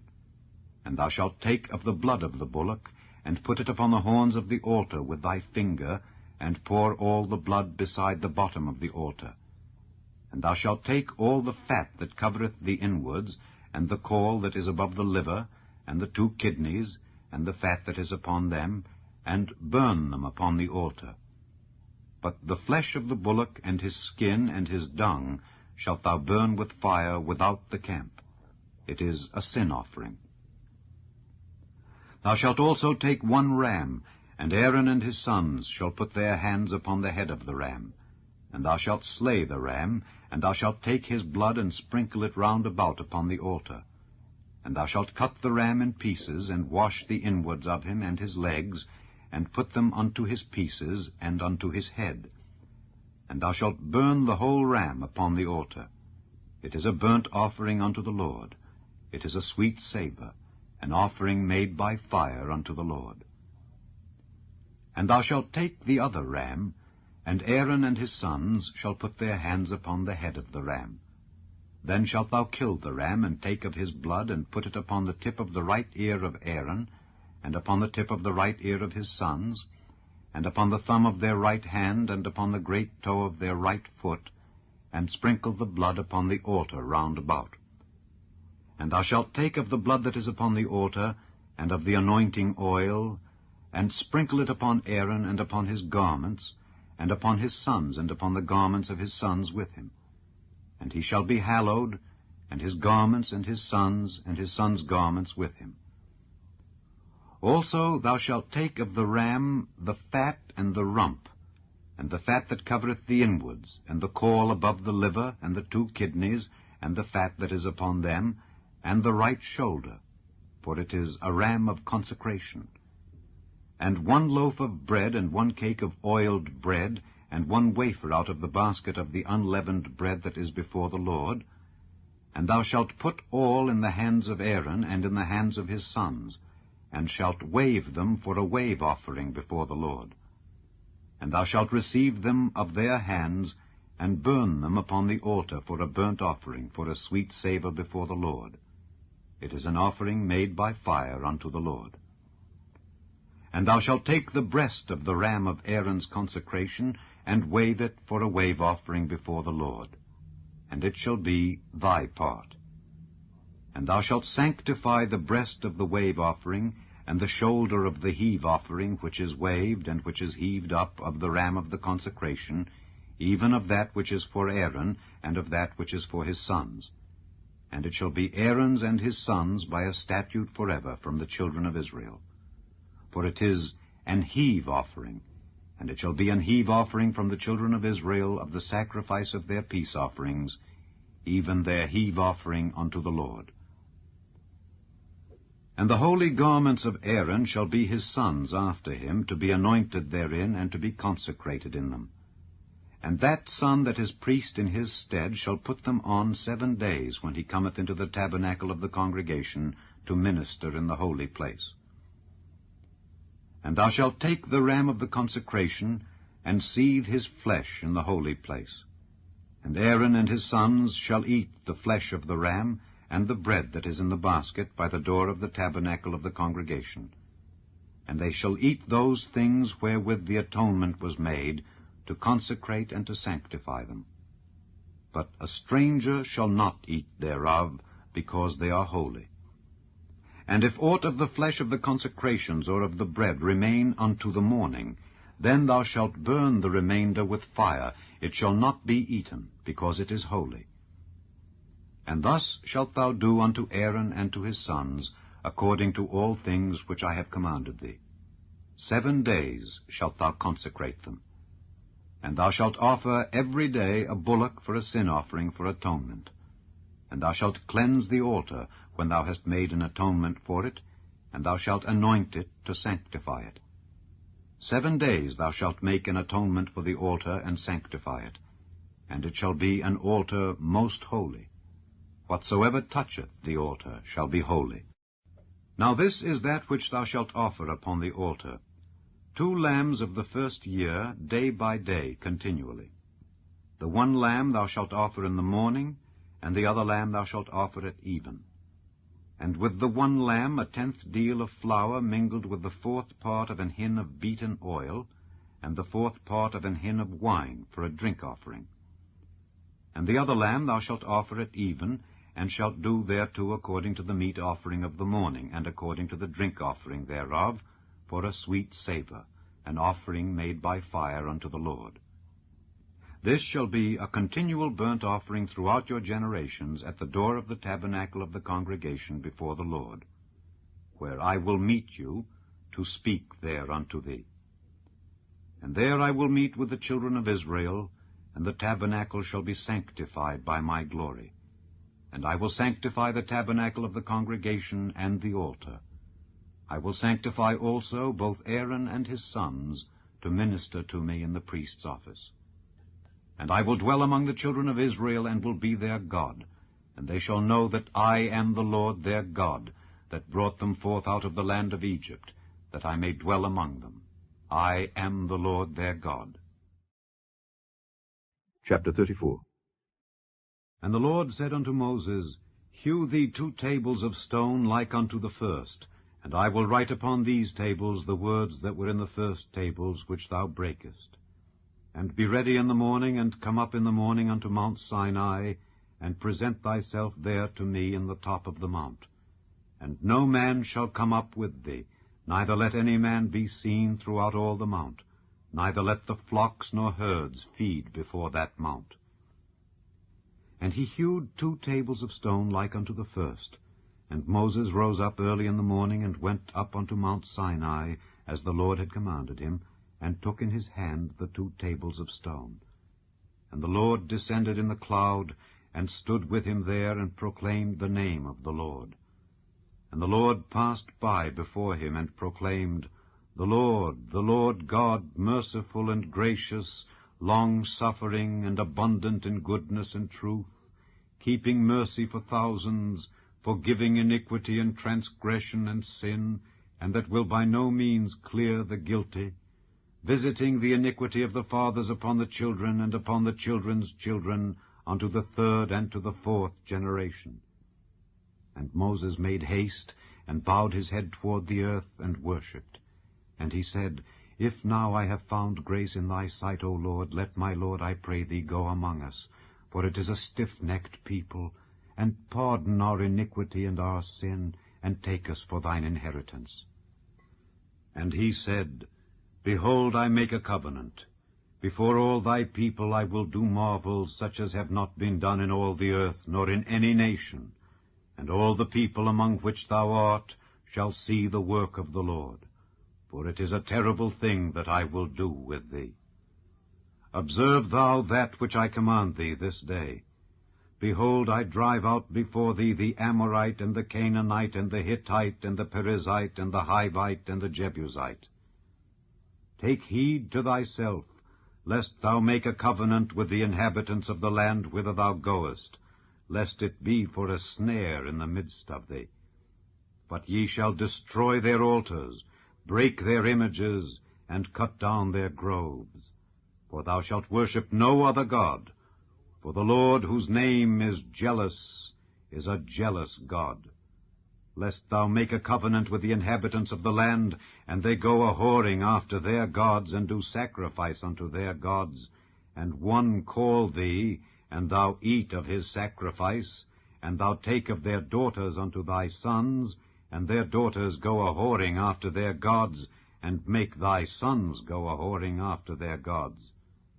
Thou shalt make thee no molten gods. The feast of unleavened bread shalt thou keep.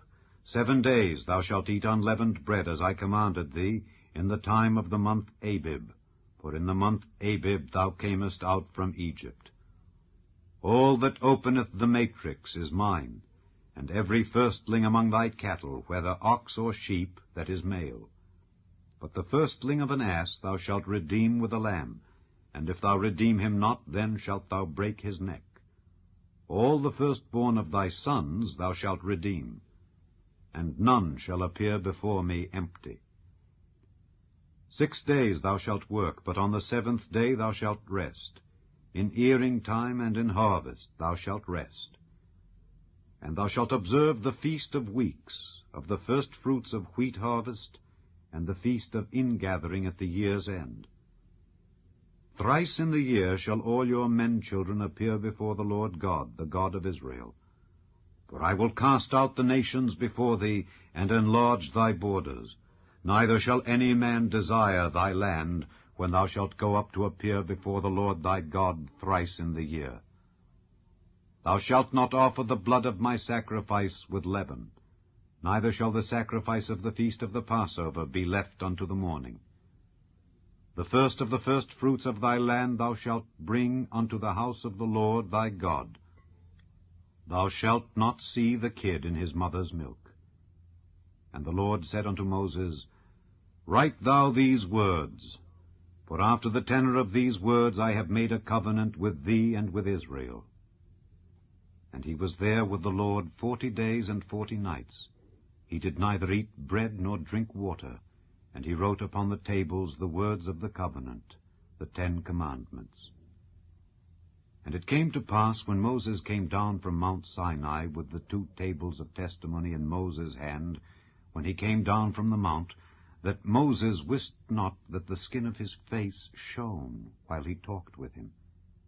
And And when Aaron and all the children of Israel saw Moses, behold, the skin of his face shone, and they were afraid to come nigh him. And Moses called unto them, and Aaron and all the rulers of the congregation returned unto him, and Moses talked with them. And afterward all the children of Israel came nigh, and he gave them in commandment all that the Lord had spoken with him in Mount Sinai. And till Moses had done speaking with them, he put a veil on his face. But when Moses went in before the Lord to speak with him, he took the veil off until he came out. And he came out and spake unto the children of Israel that which he was commanded. And the children of Israel saw the face of Moses, that the skin of Moses' face shone. And Moses put the veil upon his face again, until he went in to speak with him. Chapter 36. Then wrought Bezaleel and Aholiab, and every wise-hearted man in whom the Lord put wisdom and understanding, to know how to work all manner of work for the service of the sanctuary, according to all that the Lord had commanded. And Moses called Bezaleel and Aholiab, and every wise-hearted man in whose heart the Lord had put wisdom, even every one whose heart stirred him up to come unto the work to do it. And they received of Moses all the offering which the children of Israel had brought for the work of the service of the sanctuary, to make it withal. And they brought yet unto him free offerings every morning. And all the wise men that wrought all the work of the sanctuary came every man from his work which they made, and they spake unto Moses, saying, The people bring much more than enough for the service of the work which the Lord commanded to make. And Moses gave commandment, and they caused it to be proclaimed throughout the camp, saying, Let neither man nor woman make any more work for the offering of the sanctuary. So the people were restrained from bringing. For the stuff they had was sufficient for all the work to make it, and too much. And every wise-hearted man among them that wrought the work of the tabernacle made 10 curtains of fine twined linen, and blue, and purple, and scarlet. With cherubims of cunning work made he them. The length of one curtain was 28 cubits, and the breadth of one curtain 4 cubits. The curtains were all of one size. And he coupled the 5 curtains one unto another, and the other 5 curtains he coupled one unto another. And he made loops of blue on the edge of one curtain from the selvage in the coupling. Likewise he made in the uttermost side of another curtain in the couplings of the second. 50 loops made he in one curtain, and 50 loops made he in the edge of the curtain which was in the coupling of the second. The loops held one curtain to another. And he made 50 taches of gold, and coupled the curtains one unto another with the taches. So it became one tabernacle. And he made curtains of goat's hair for the tent over the tabernacle. 11 curtains he made them. The length of one curtain was 30 cubits, and 4 cubits was the breadth of one curtain. The 11 curtains were of one size. And he coupled 5 curtains by themselves, and 6 curtains by themselves. And he made 50 loops upon the uttermost edge of the curtain in the coupling, and 50 loops made he upon the edge of the curtain which coupleth the second. And he made 50 taches of brass to couple the tent together, that it might be one. And he made a covering for the tent of rams' skins dyed red, and a covering of badgers' skins above that. And he made boards for the tabernacle of shittim wood standing up. The length of a board was 10 cubits, and the breadth of a board 1 cubit and a half. One board had 2 tenons, equally distant one from another. Thus did he make for all the boards of the tabernacle. And he made boards for the tabernacle, 20 boards for the south side southward, and 40 sockets of silver he made under the 20 boards, 2 sockets under one board for his 2 tenons, and 2 sockets under another board for his 2 tenons. And for the other side of the tabernacle, which is toward the north corner, he made 20 boards, and there 40 sockets of silver, 2 sockets under one board, and 2 sockets under another board. And for the sides of the tabernacle westward he made 6 boards, and 2 boards made he for the corners of the tabernacle in the 2 sides. And they were coupled beneath, and coupled together at the head thereof to one ring. Thus he did to both of them in both the corners. And there were 8 boards, and their sockets were 16 sockets of silver, under every board 2 sockets. And he made bars of shittim wood, 5 for the boards of the one side of the tabernacle, and 5 bars for the boards of the other side of the tabernacle, and 5 bars for the boards of the tabernacle for the sides westward. And he made the middle bar to shoot through the boards from the one end to the other. And he overlaid the boards with gold, and made their rings of gold to be places for the bars, and overlaid the bars with gold. And he made a veil of blue and purple and scarlet and fine twined linen. With cherubims made he it of cunning work. And he made thereunto 4 pillars of shittim wood, and overlaid them with gold. Their hooks were of gold, and he cast for them 4 sockets of silver. And he made an hanging for the tabernacle door of blue and purple and scarlet and fine twined linen, of needlework, and the 5 pillars of it with their hooks. And he overlaid their chapiters and their fillets with gold, but their 5 sockets were of brass. Chapter 38. And he made the altar of burnt offering of shittim wood. 5 cubits was the length thereof, and 5 cubits the breadth thereof. It was 4 square, and 3 cubits the height thereof. And he made the horns thereof on the 4 corners of it. The horns thereof were of the same, and he overlaid it with brass. And he made all the vessels of the altar, the pots and the shovels and the basins and the flesh hooks and the fire pans. All the vessels thereof made he of brass. And he made for the altar a brazen grate of network under the compass thereof beneath unto the midst of it. And he cast 4 rings for the 4 ends of the grate of brass to be places for the staves. And he made the staves of shittim wood, and overlaid them with brass. And he put the staves into the rings on the sides of the altar to bear it withal. He made the altar hollow with boards. And he made the laver of brass, and the foot of it of brass, of the looking glasses of the women assembling, which assembled at the door of the tabernacle of the congregation. And he made the court. On the south side southward the hangings of the court were of fine twined linen, 100 cubits. Their pillars were 20, and their brazen sockets 20. The hooks of the pillars and their fillets were of silver. And for the north side the hangings were 100 cubits, their pillars were 20, and their sockets of brass 20. The hooks of the pillars and their fillets of silver. And for the west side were hangings of 50 cubits, their pillars 10, and their sockets 10. The hooks of the pillars and their fillets of silver. And for the east side eastward 50 cubits. The hangings of the one side of the gate were 15 cubits, their pillars 3, and their sockets 3. And for the other side of the court gate, on this hand and that hand, were hangings of 15 cubits, their pillars 3, and their sockets 3. All the hangings of the court round about were of fine twined linen.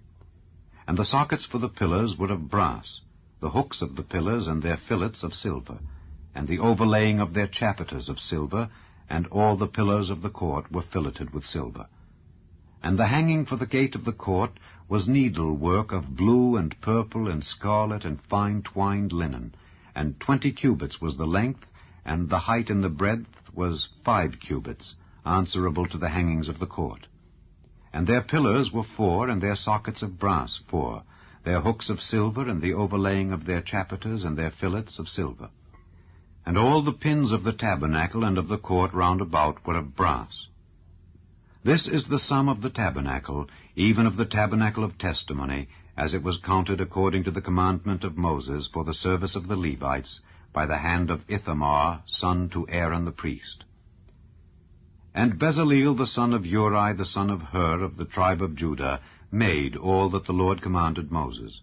And with him was Aholiab, son of Ahisamach, of the tribe of Dan, an engraver and a cunning workman, and an embroiderer in blue and in purple and in scarlet and fine linen. All the gold that was occupied for the work and all the work of the holy place, even the gold of the offering, was 29 talents, and 730 shekels after the shekel of the sanctuary.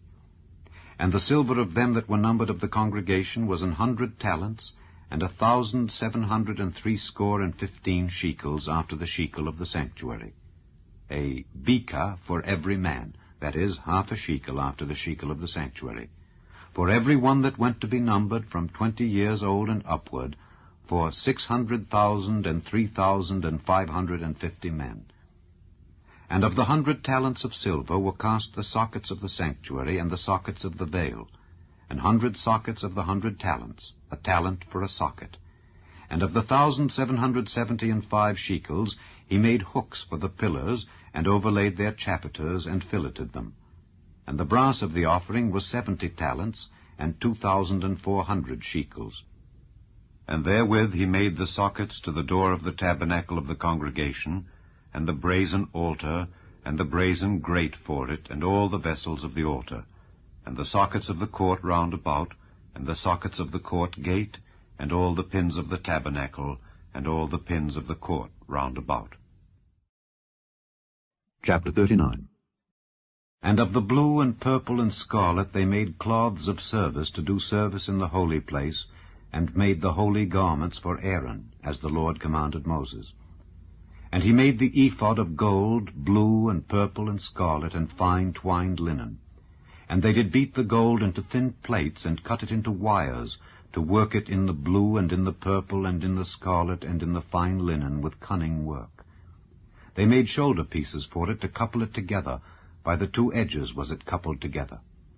And the curious girdle of his ephod that was upon it was of the same, according to the work thereof, of gold, blue, and purple, and scarlet, and fine twined linen, as the Lord commanded Moses.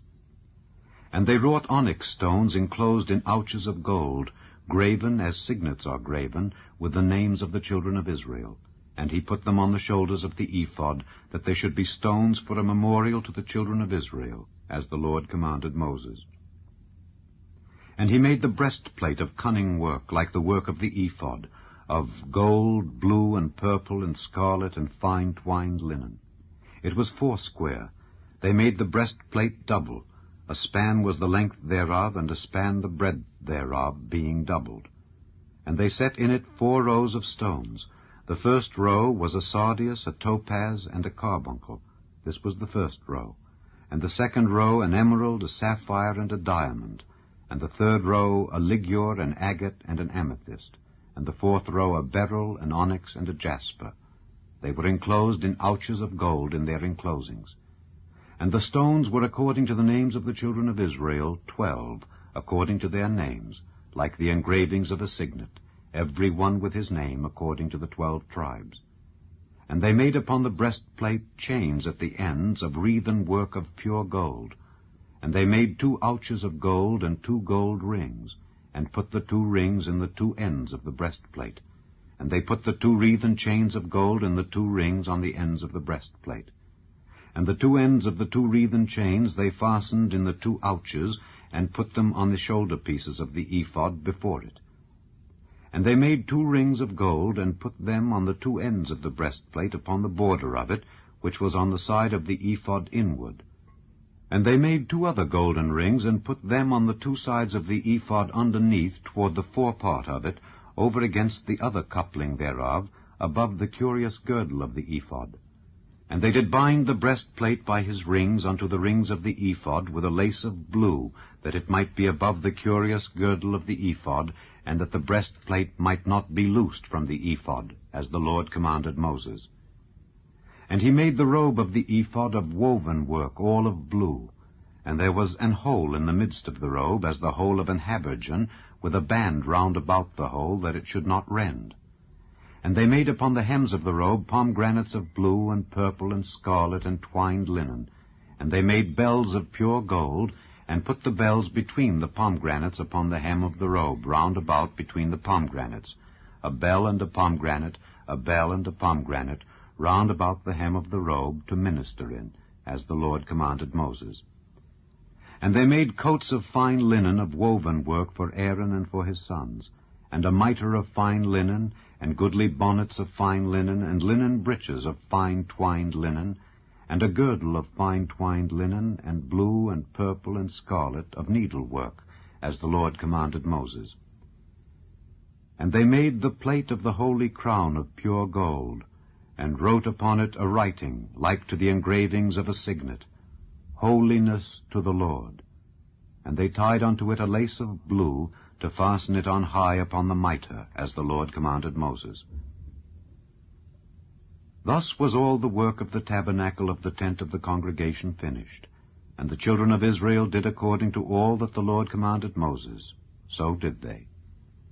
And they brought the tabernacle unto Moses, the tent and all his furniture, his taches, his boards, his bars, and his pillars, and his sockets, and the covering of ram skins dyed red, and the covering of badgers' skins, and the veil of the covering, the ark of the testimony, and the staves thereof, and the mercy seat, the table, and all the vessels thereof, and the showbread, the pure candlestick with the lamps thereof, even with the lamps to be set in order, and all the vessels thereof, and the oil for light, and the golden altar, and the anointing oil, and the sweet incense, and the hanging for the tabernacle door, the brazen altar, and his grate of brass, his staves, and all his vessels, the laver and his foot, the hangings of the court, his pillars and his sockets, and the hanging for the court gate, his cords and his pins, and all the vessels of the service of the tabernacle for the tent of the congregation, the cloths of service to do service in the holy place, and the holy garments for Aaron the priest and his sons' garments, to minister in the priest's office. According to all that the Lord commanded Moses, so the children of Israel made all the work. And Moses did look upon all the work, and behold, they had done it as the Lord had commanded, even so had they done it. And Moses blessed them. Chapter 40. And the Lord spake unto Moses, saying, On the 1st day of the 1st month shalt thou set up the tabernacle of the tent of the congregation.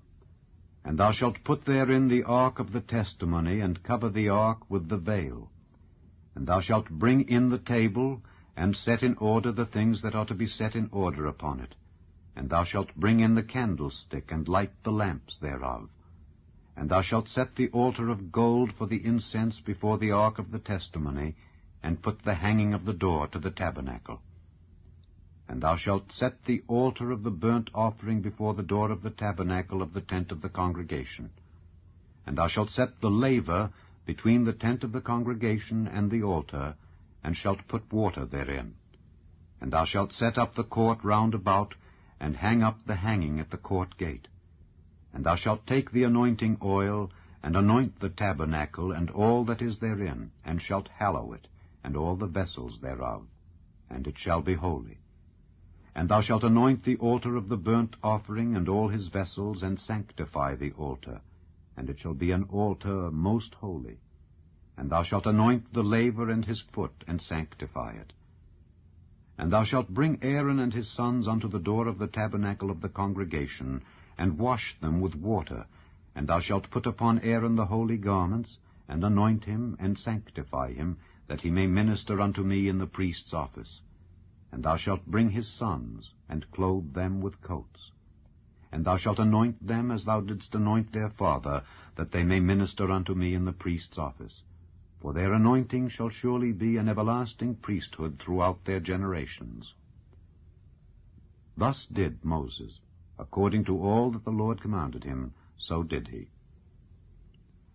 And it came to pass in the 1st month, in the 2nd year, on the 1st day of the month, that the tabernacle was reared up. And Moses reared up the tabernacle, and fastened his sockets, and set up the boards thereof, and put in the bars thereof, and reared up his pillars.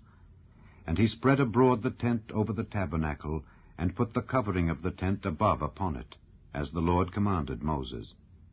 And he took and put the testimony into the ark, and set the staves on the ark, and put the mercy seat above upon the ark. And he brought the ark into the tabernacle, and set up the veil of the covering, and covered the ark of the testimony, as the Lord commanded Moses. And he put the table in the tent of the congregation upon the side of the tabernacle northward, without the veil. And he set the bread in order upon it before the Lord, as the Lord had commanded Moses. And he put the candlestick in the tent of the congregation over against the table on the side of the tabernacle southward, and he lighted the lamps before the Lord, as the Lord commanded Moses. And he put the golden altar in the tent of the congregation before the veil, and he burnt sweet incense thereon, as the Lord commanded Moses. And he set up the hanging at the door of the tabernacle, and he put the altar of burnt offering by the door of the tabernacle of the tent of the congregation, and offered upon it the burnt offering and the meat offering, as the Lord commanded Moses. And he set the laver between the tent of the congregation and the altar, and put water there to wash withal. And Moses and Aaron and his sons washed their hands and their feet thereat, when they went into the tent of the congregation, and when they came near unto the altar, they washed, as the Lord commanded Moses. And he reared up the court round about the tabernacle and the altar, and set up the hanging of the court gate. So Moses finished the work. Then a cloud covered the tent of the congregation, and the glory of the Lord filled the tabernacle. And Moses was not able to enter into the tent of the congregation, because the cloud abode thereon, and the glory of the Lord filled the tabernacle. And when the cloud was taken up from over the tabernacle, the children of Israel went onward in all their journeys. But if the cloud were not taken up, then they journeyed not till the day that it was taken up.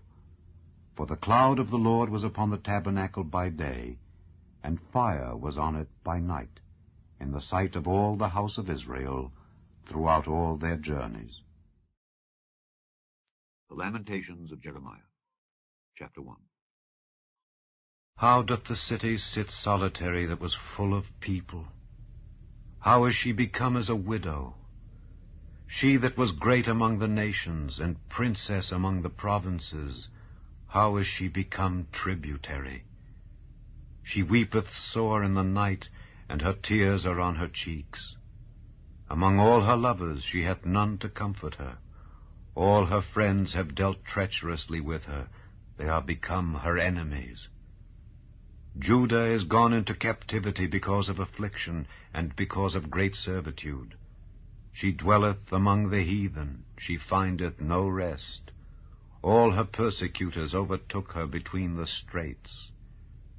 The ways of Zion do mourn, because none come to the solemn feasts. All her gates are desolate. Her priests sigh, her virgins are afflicted, and she is in bitterness. Her adversaries are the chief, her enemies prosper. For the Lord hath afflicted her for the multitude of her transgressions. Her children are gone into captivity before the enemy. And from the daughter of Zion all her beauty is departed. Her princes are become like harts that find no pasture, and they are gone without strength before the pursuer. Jerusalem remembered in the days of her affliction and of her miseries all her pleasant things that she had in the days of old, when her people fell into the hand of the enemy, and none did help her. The adversaries saw her, and did mock at her Sabbaths. Jerusalem hath grievously sinned, therefore she is removed. All that honored her despise her, because they have seen her nakedness.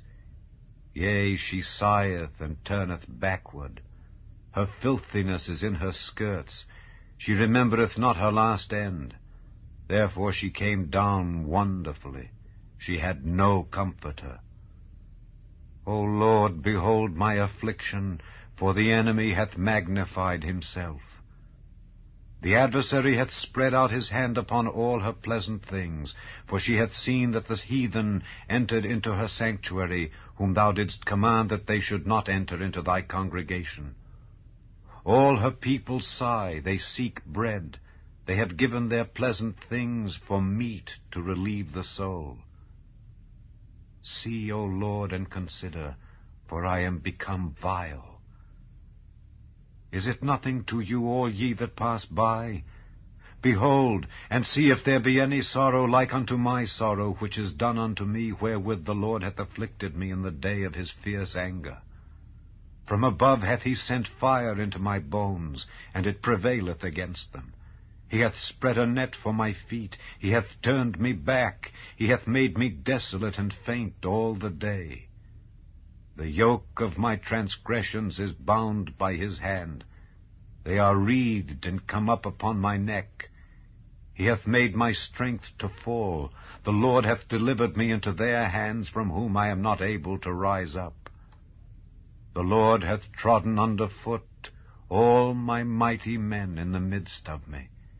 He hath called an assembly against me to crush my young men. The Lord hath trodden the virgin, the daughter of Judah, as in a winepress. For these things I weep. Mine eye runneth down with water, because the Comforter that should relieve my soul is far from me. My children are desolate, because the enemy prevailed. Zion spreadeth forth her hands, and there is none to comfort her. The Lord hath commanded concerning Jacob that his adversary should be round about him. Jerusalem is as a menstruous woman among them. The Lord is righteous, for I have rebelled against his commandment. Hear, I pray you, all people, and behold my sorrow. My virgins and my young men are gone into captivity. I called for my lovers, but they deceived me. My priests and mine elders gave up the ghost in the city, while they sought their meat to relieve their souls. Behold, O Lord, for I am in distress. My bowels are troubled, mine heart is turned within me, for I have grievously rebelled. Abroad the sword bereaveth, at home there is as death. They have heard that I sigh, there is none to comfort me. All mine enemies have heard of my trouble, they are glad that thou hast done it. Thou wilt bring the day that thou hast called, and they shall be like unto me. Let all their wickedness come before thee, and do unto them as thou hast done unto me for all my transgressions. For my sighs are many, and my heart is faint. Chapter 2. How hath the Lord covered the daughter of Zion with a cloud in his anger, and cast down from heaven unto the earth the beauty of Israel, and remembered not his footstool in the day of his anger. The Lord hath swallowed up all the habitations of Jacob, and hath not pitied. He hath thrown down in his wrath the strongholds of the daughter of Judah. He hath brought them down to the ground. He hath polluted the kingdom and the princes thereof. He hath cut off in his fierce anger all the horn of Israel. He hath drawn back his right hand from before the enemy, and he burned against Jacob like a flaming fire, which devoureth round about. He hath bent his bow like an enemy. He stood with his right hand as an adversary, and slew all that were pleasant to the eye in the tabernacle of the daughter of Zion.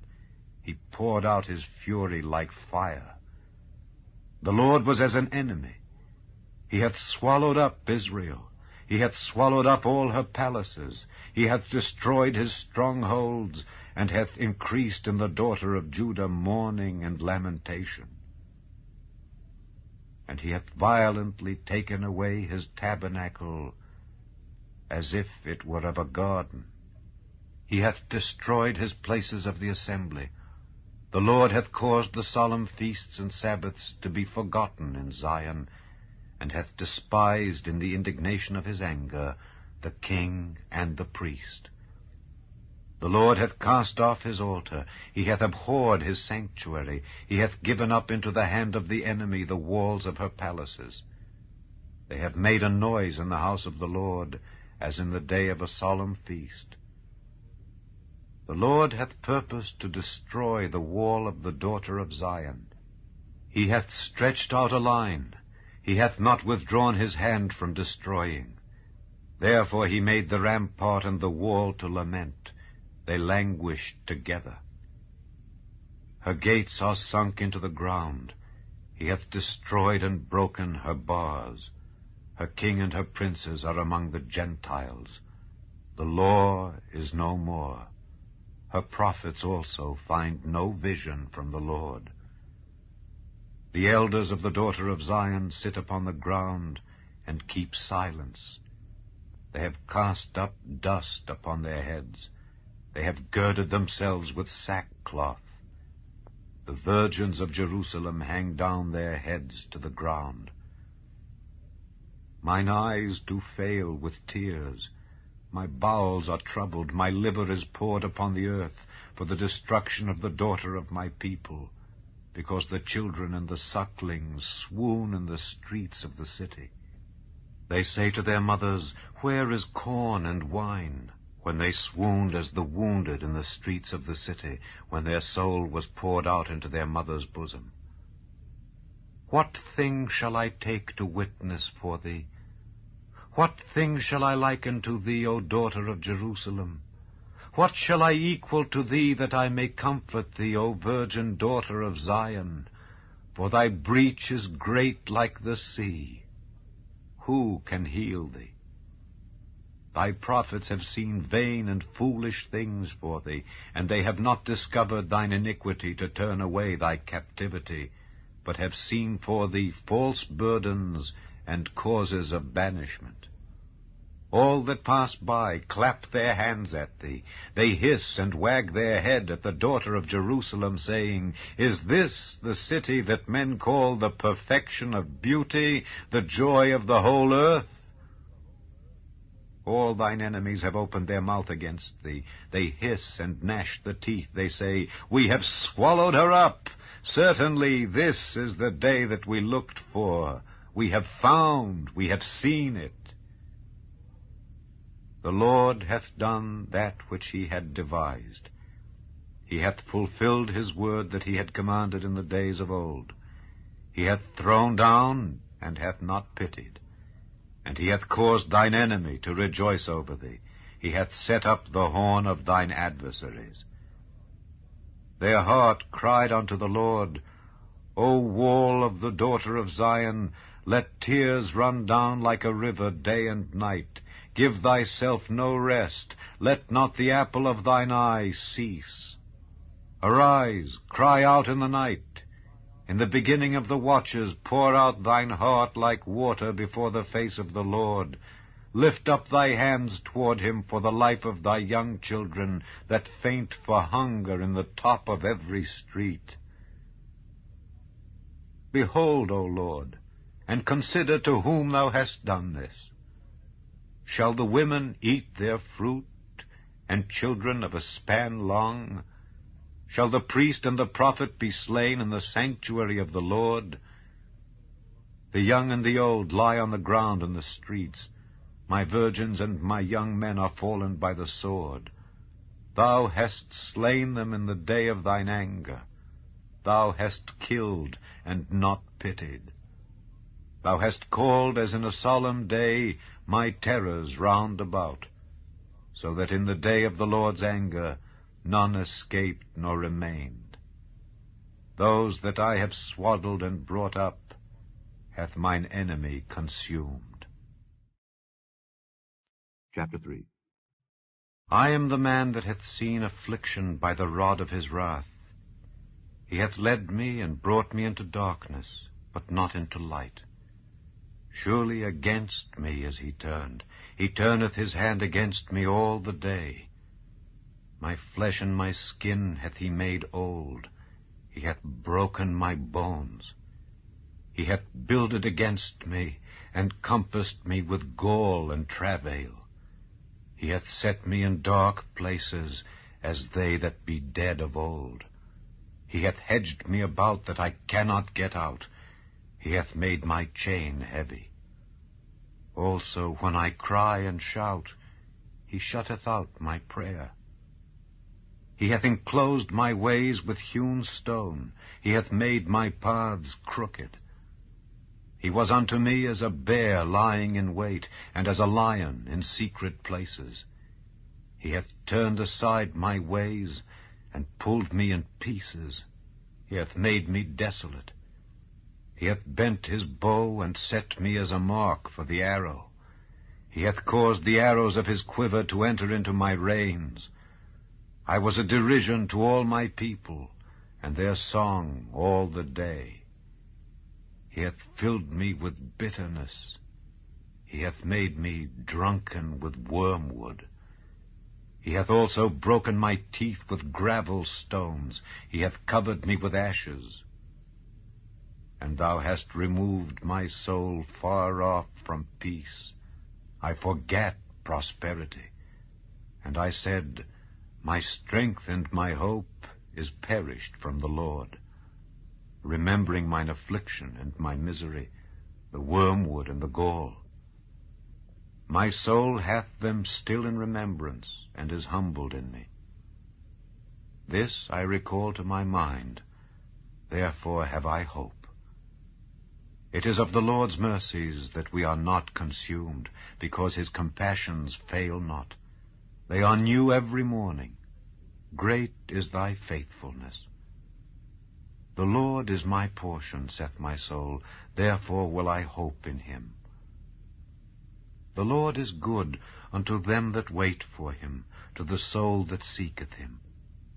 It is good that a man should both hope and quietly wait for the salvation of the Lord. It is good for a man that he bear the yoke in his youth. He sitteth alone and keepeth silence, because he hath borne it upon him. He putteth his mouth in the dust, if so be there may be hope. He giveth his cheek to him that smiteth him. He is filled full with reproach. For the Lord will not cast off forever. But though he cause grief, yet will he have compassion according to the multitude of his mercies. For he doth not afflict willingly, nor grieve the children of men. To crush under his feet all the prisoners of the earth, to turn aside the right of a man before the face of the Most High, to subvert a man in his cause, the Lord approveth not. Who is he that saith, and it cometh to pass, when the Lord commandeth it not? Out of the mouth of the Most High proceedeth not evil and good? Wherefore doth a living man complain, a man for the punishment of his sins? Let us search and try our ways, and turn again to the Lord. Let us lift up our heart with our hands unto God in the heavens. We have transgressed and have rebelled. Thou hast not pardoned. Thou hast covered with anger and persecuted us. Thou hast slain, thou hast not pitied. Thou hast covered thyself with a cloud, that our prayer should not pass through. Thou hast made us as the offscouring and refuse in the midst of the people. All our enemies have opened their mouths against us. Fear and a snare is come upon us, desolation and destruction. Mine eye runneth down with rivers of water for the destruction of the daughter of my people. Mine eye trickleth down and ceaseth not without any intermission, till the Lord look down and behold from heaven. Mine eye affecteth mine heart because of all the daughters of my city. Mine enemies chased me sore like a bird without cause. They have cut off my life in the dungeon and cast a stone upon me. Waters flowed over mine head. Then I said, I am cut off. I called upon thy name, O Lord, out of the low dungeon. Thou hast heard my voice. Hide not thine ear at my breathing, at my cry. Thou drewest near in the day that I called upon thee. Thou saidst, Fear not. O Lord, thou hast pleaded the causes of my soul. Thou hast redeemed my life. O Lord, thou hast seen my wrong. Judge thou my cause. Thou hast seen all their vengeance and all their imaginations against me. Thou hast heard their reproach, O Lord, and all their imaginations against me. The lips of those that rose up against me, and their device against me all the day. Behold, their sitting down and their rising up. I am their music. Render unto them a recompense, O Lord, according to the work of their hands. Give them sorrow of heart, thy curse unto them. Persecute and destroy them in anger from under the heavens of the Lord. Chapter 4. How is the gold become dim? How is the most fine gold changed? The stones of the sanctuary are poured out in the top of every street. The precious sons of Zion, comparable to fine gold, how are they esteemed as earthen pitchers, the work of the hands of the potter? Even the sea monsters draw out the breast. They give suck to their young ones. The daughter of my people is become cruel, like the ostriches in the wilderness. The tongue of the sucking child cleaveth to the roof of his mouth for thirst. The young children ask bread, and no man breaketh it unto them. They that did feed delicately are desolate in the streets. They that were brought up in scarlet embrace dunghills. For the punishment of the iniquity of the daughter of my people is greater than the punishment of the sin of Sodom, that was overthrown as in a moment, and no hands stayed on her. Her Nazarites were purer than snow. They were whiter than milk. They were more ruddy in body than rubies. Their polishing was of sapphire. Their visage is blacker than a coal. They are not known in the streets. Their skin cleaveth to their bones. It is withered. It is become like a stick. They that be slain with the sword are better than they that be slain with hunger. For these pine away, stricken through for want of the fruits of the field. The hands of the pitiful women have sodden their own children. They were their meat in the destruction of the daughter of my people. The Lord hath accomplished his fury. He hath poured out his fierce anger, and hath kindled a fire in Zion, and it hath devoured the foundations thereof. The kings of the earth and all the inhabitants of the world would not have believed that the adversary and the enemy should have entered into the gates of Jerusalem. For the sins of her prophets and the iniquities of her priests that have shed the blood of the just in the midst of her, they have wandered as blind men in the streets. They have polluted themselves with blood, so that men could not touch their garments. They cried unto them, Depart ye, it is unclean. Depart, depart, touch not. When they fled away and wandered, they said among the heathen, They shall no more sojourn there. The anger of the Lord hath divided them. He will no more regard them. They respected not the persons of the priests. They favored not the elders. As for us, our eyes as yet failed for our vain help. In our watching we have watched for a nation that could not save us.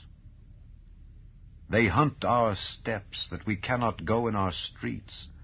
Our end is near, our days are fulfilled, for our end is come. Our persecutors are swifter than the eagles of the heaven. They pursued us upon the mountains. They laid wait for us in the wilderness. The breath of our nostrils, the anointed of the Lord, was taken in their pits, of whom we said, Under his shadow we shall live among the heathen. Rejoice and be glad, O daughter of Edom, that dwellest in the land of Uz. The cup also shall pass through unto thee. Thou shalt be drunken, and shalt make thyself naked. The punishment of thine iniquity is accomplished, O daughter of Zion. He will no more carry thee away into captivity. He will visit thine iniquity, O daughter of Edom. He will discover thy sins.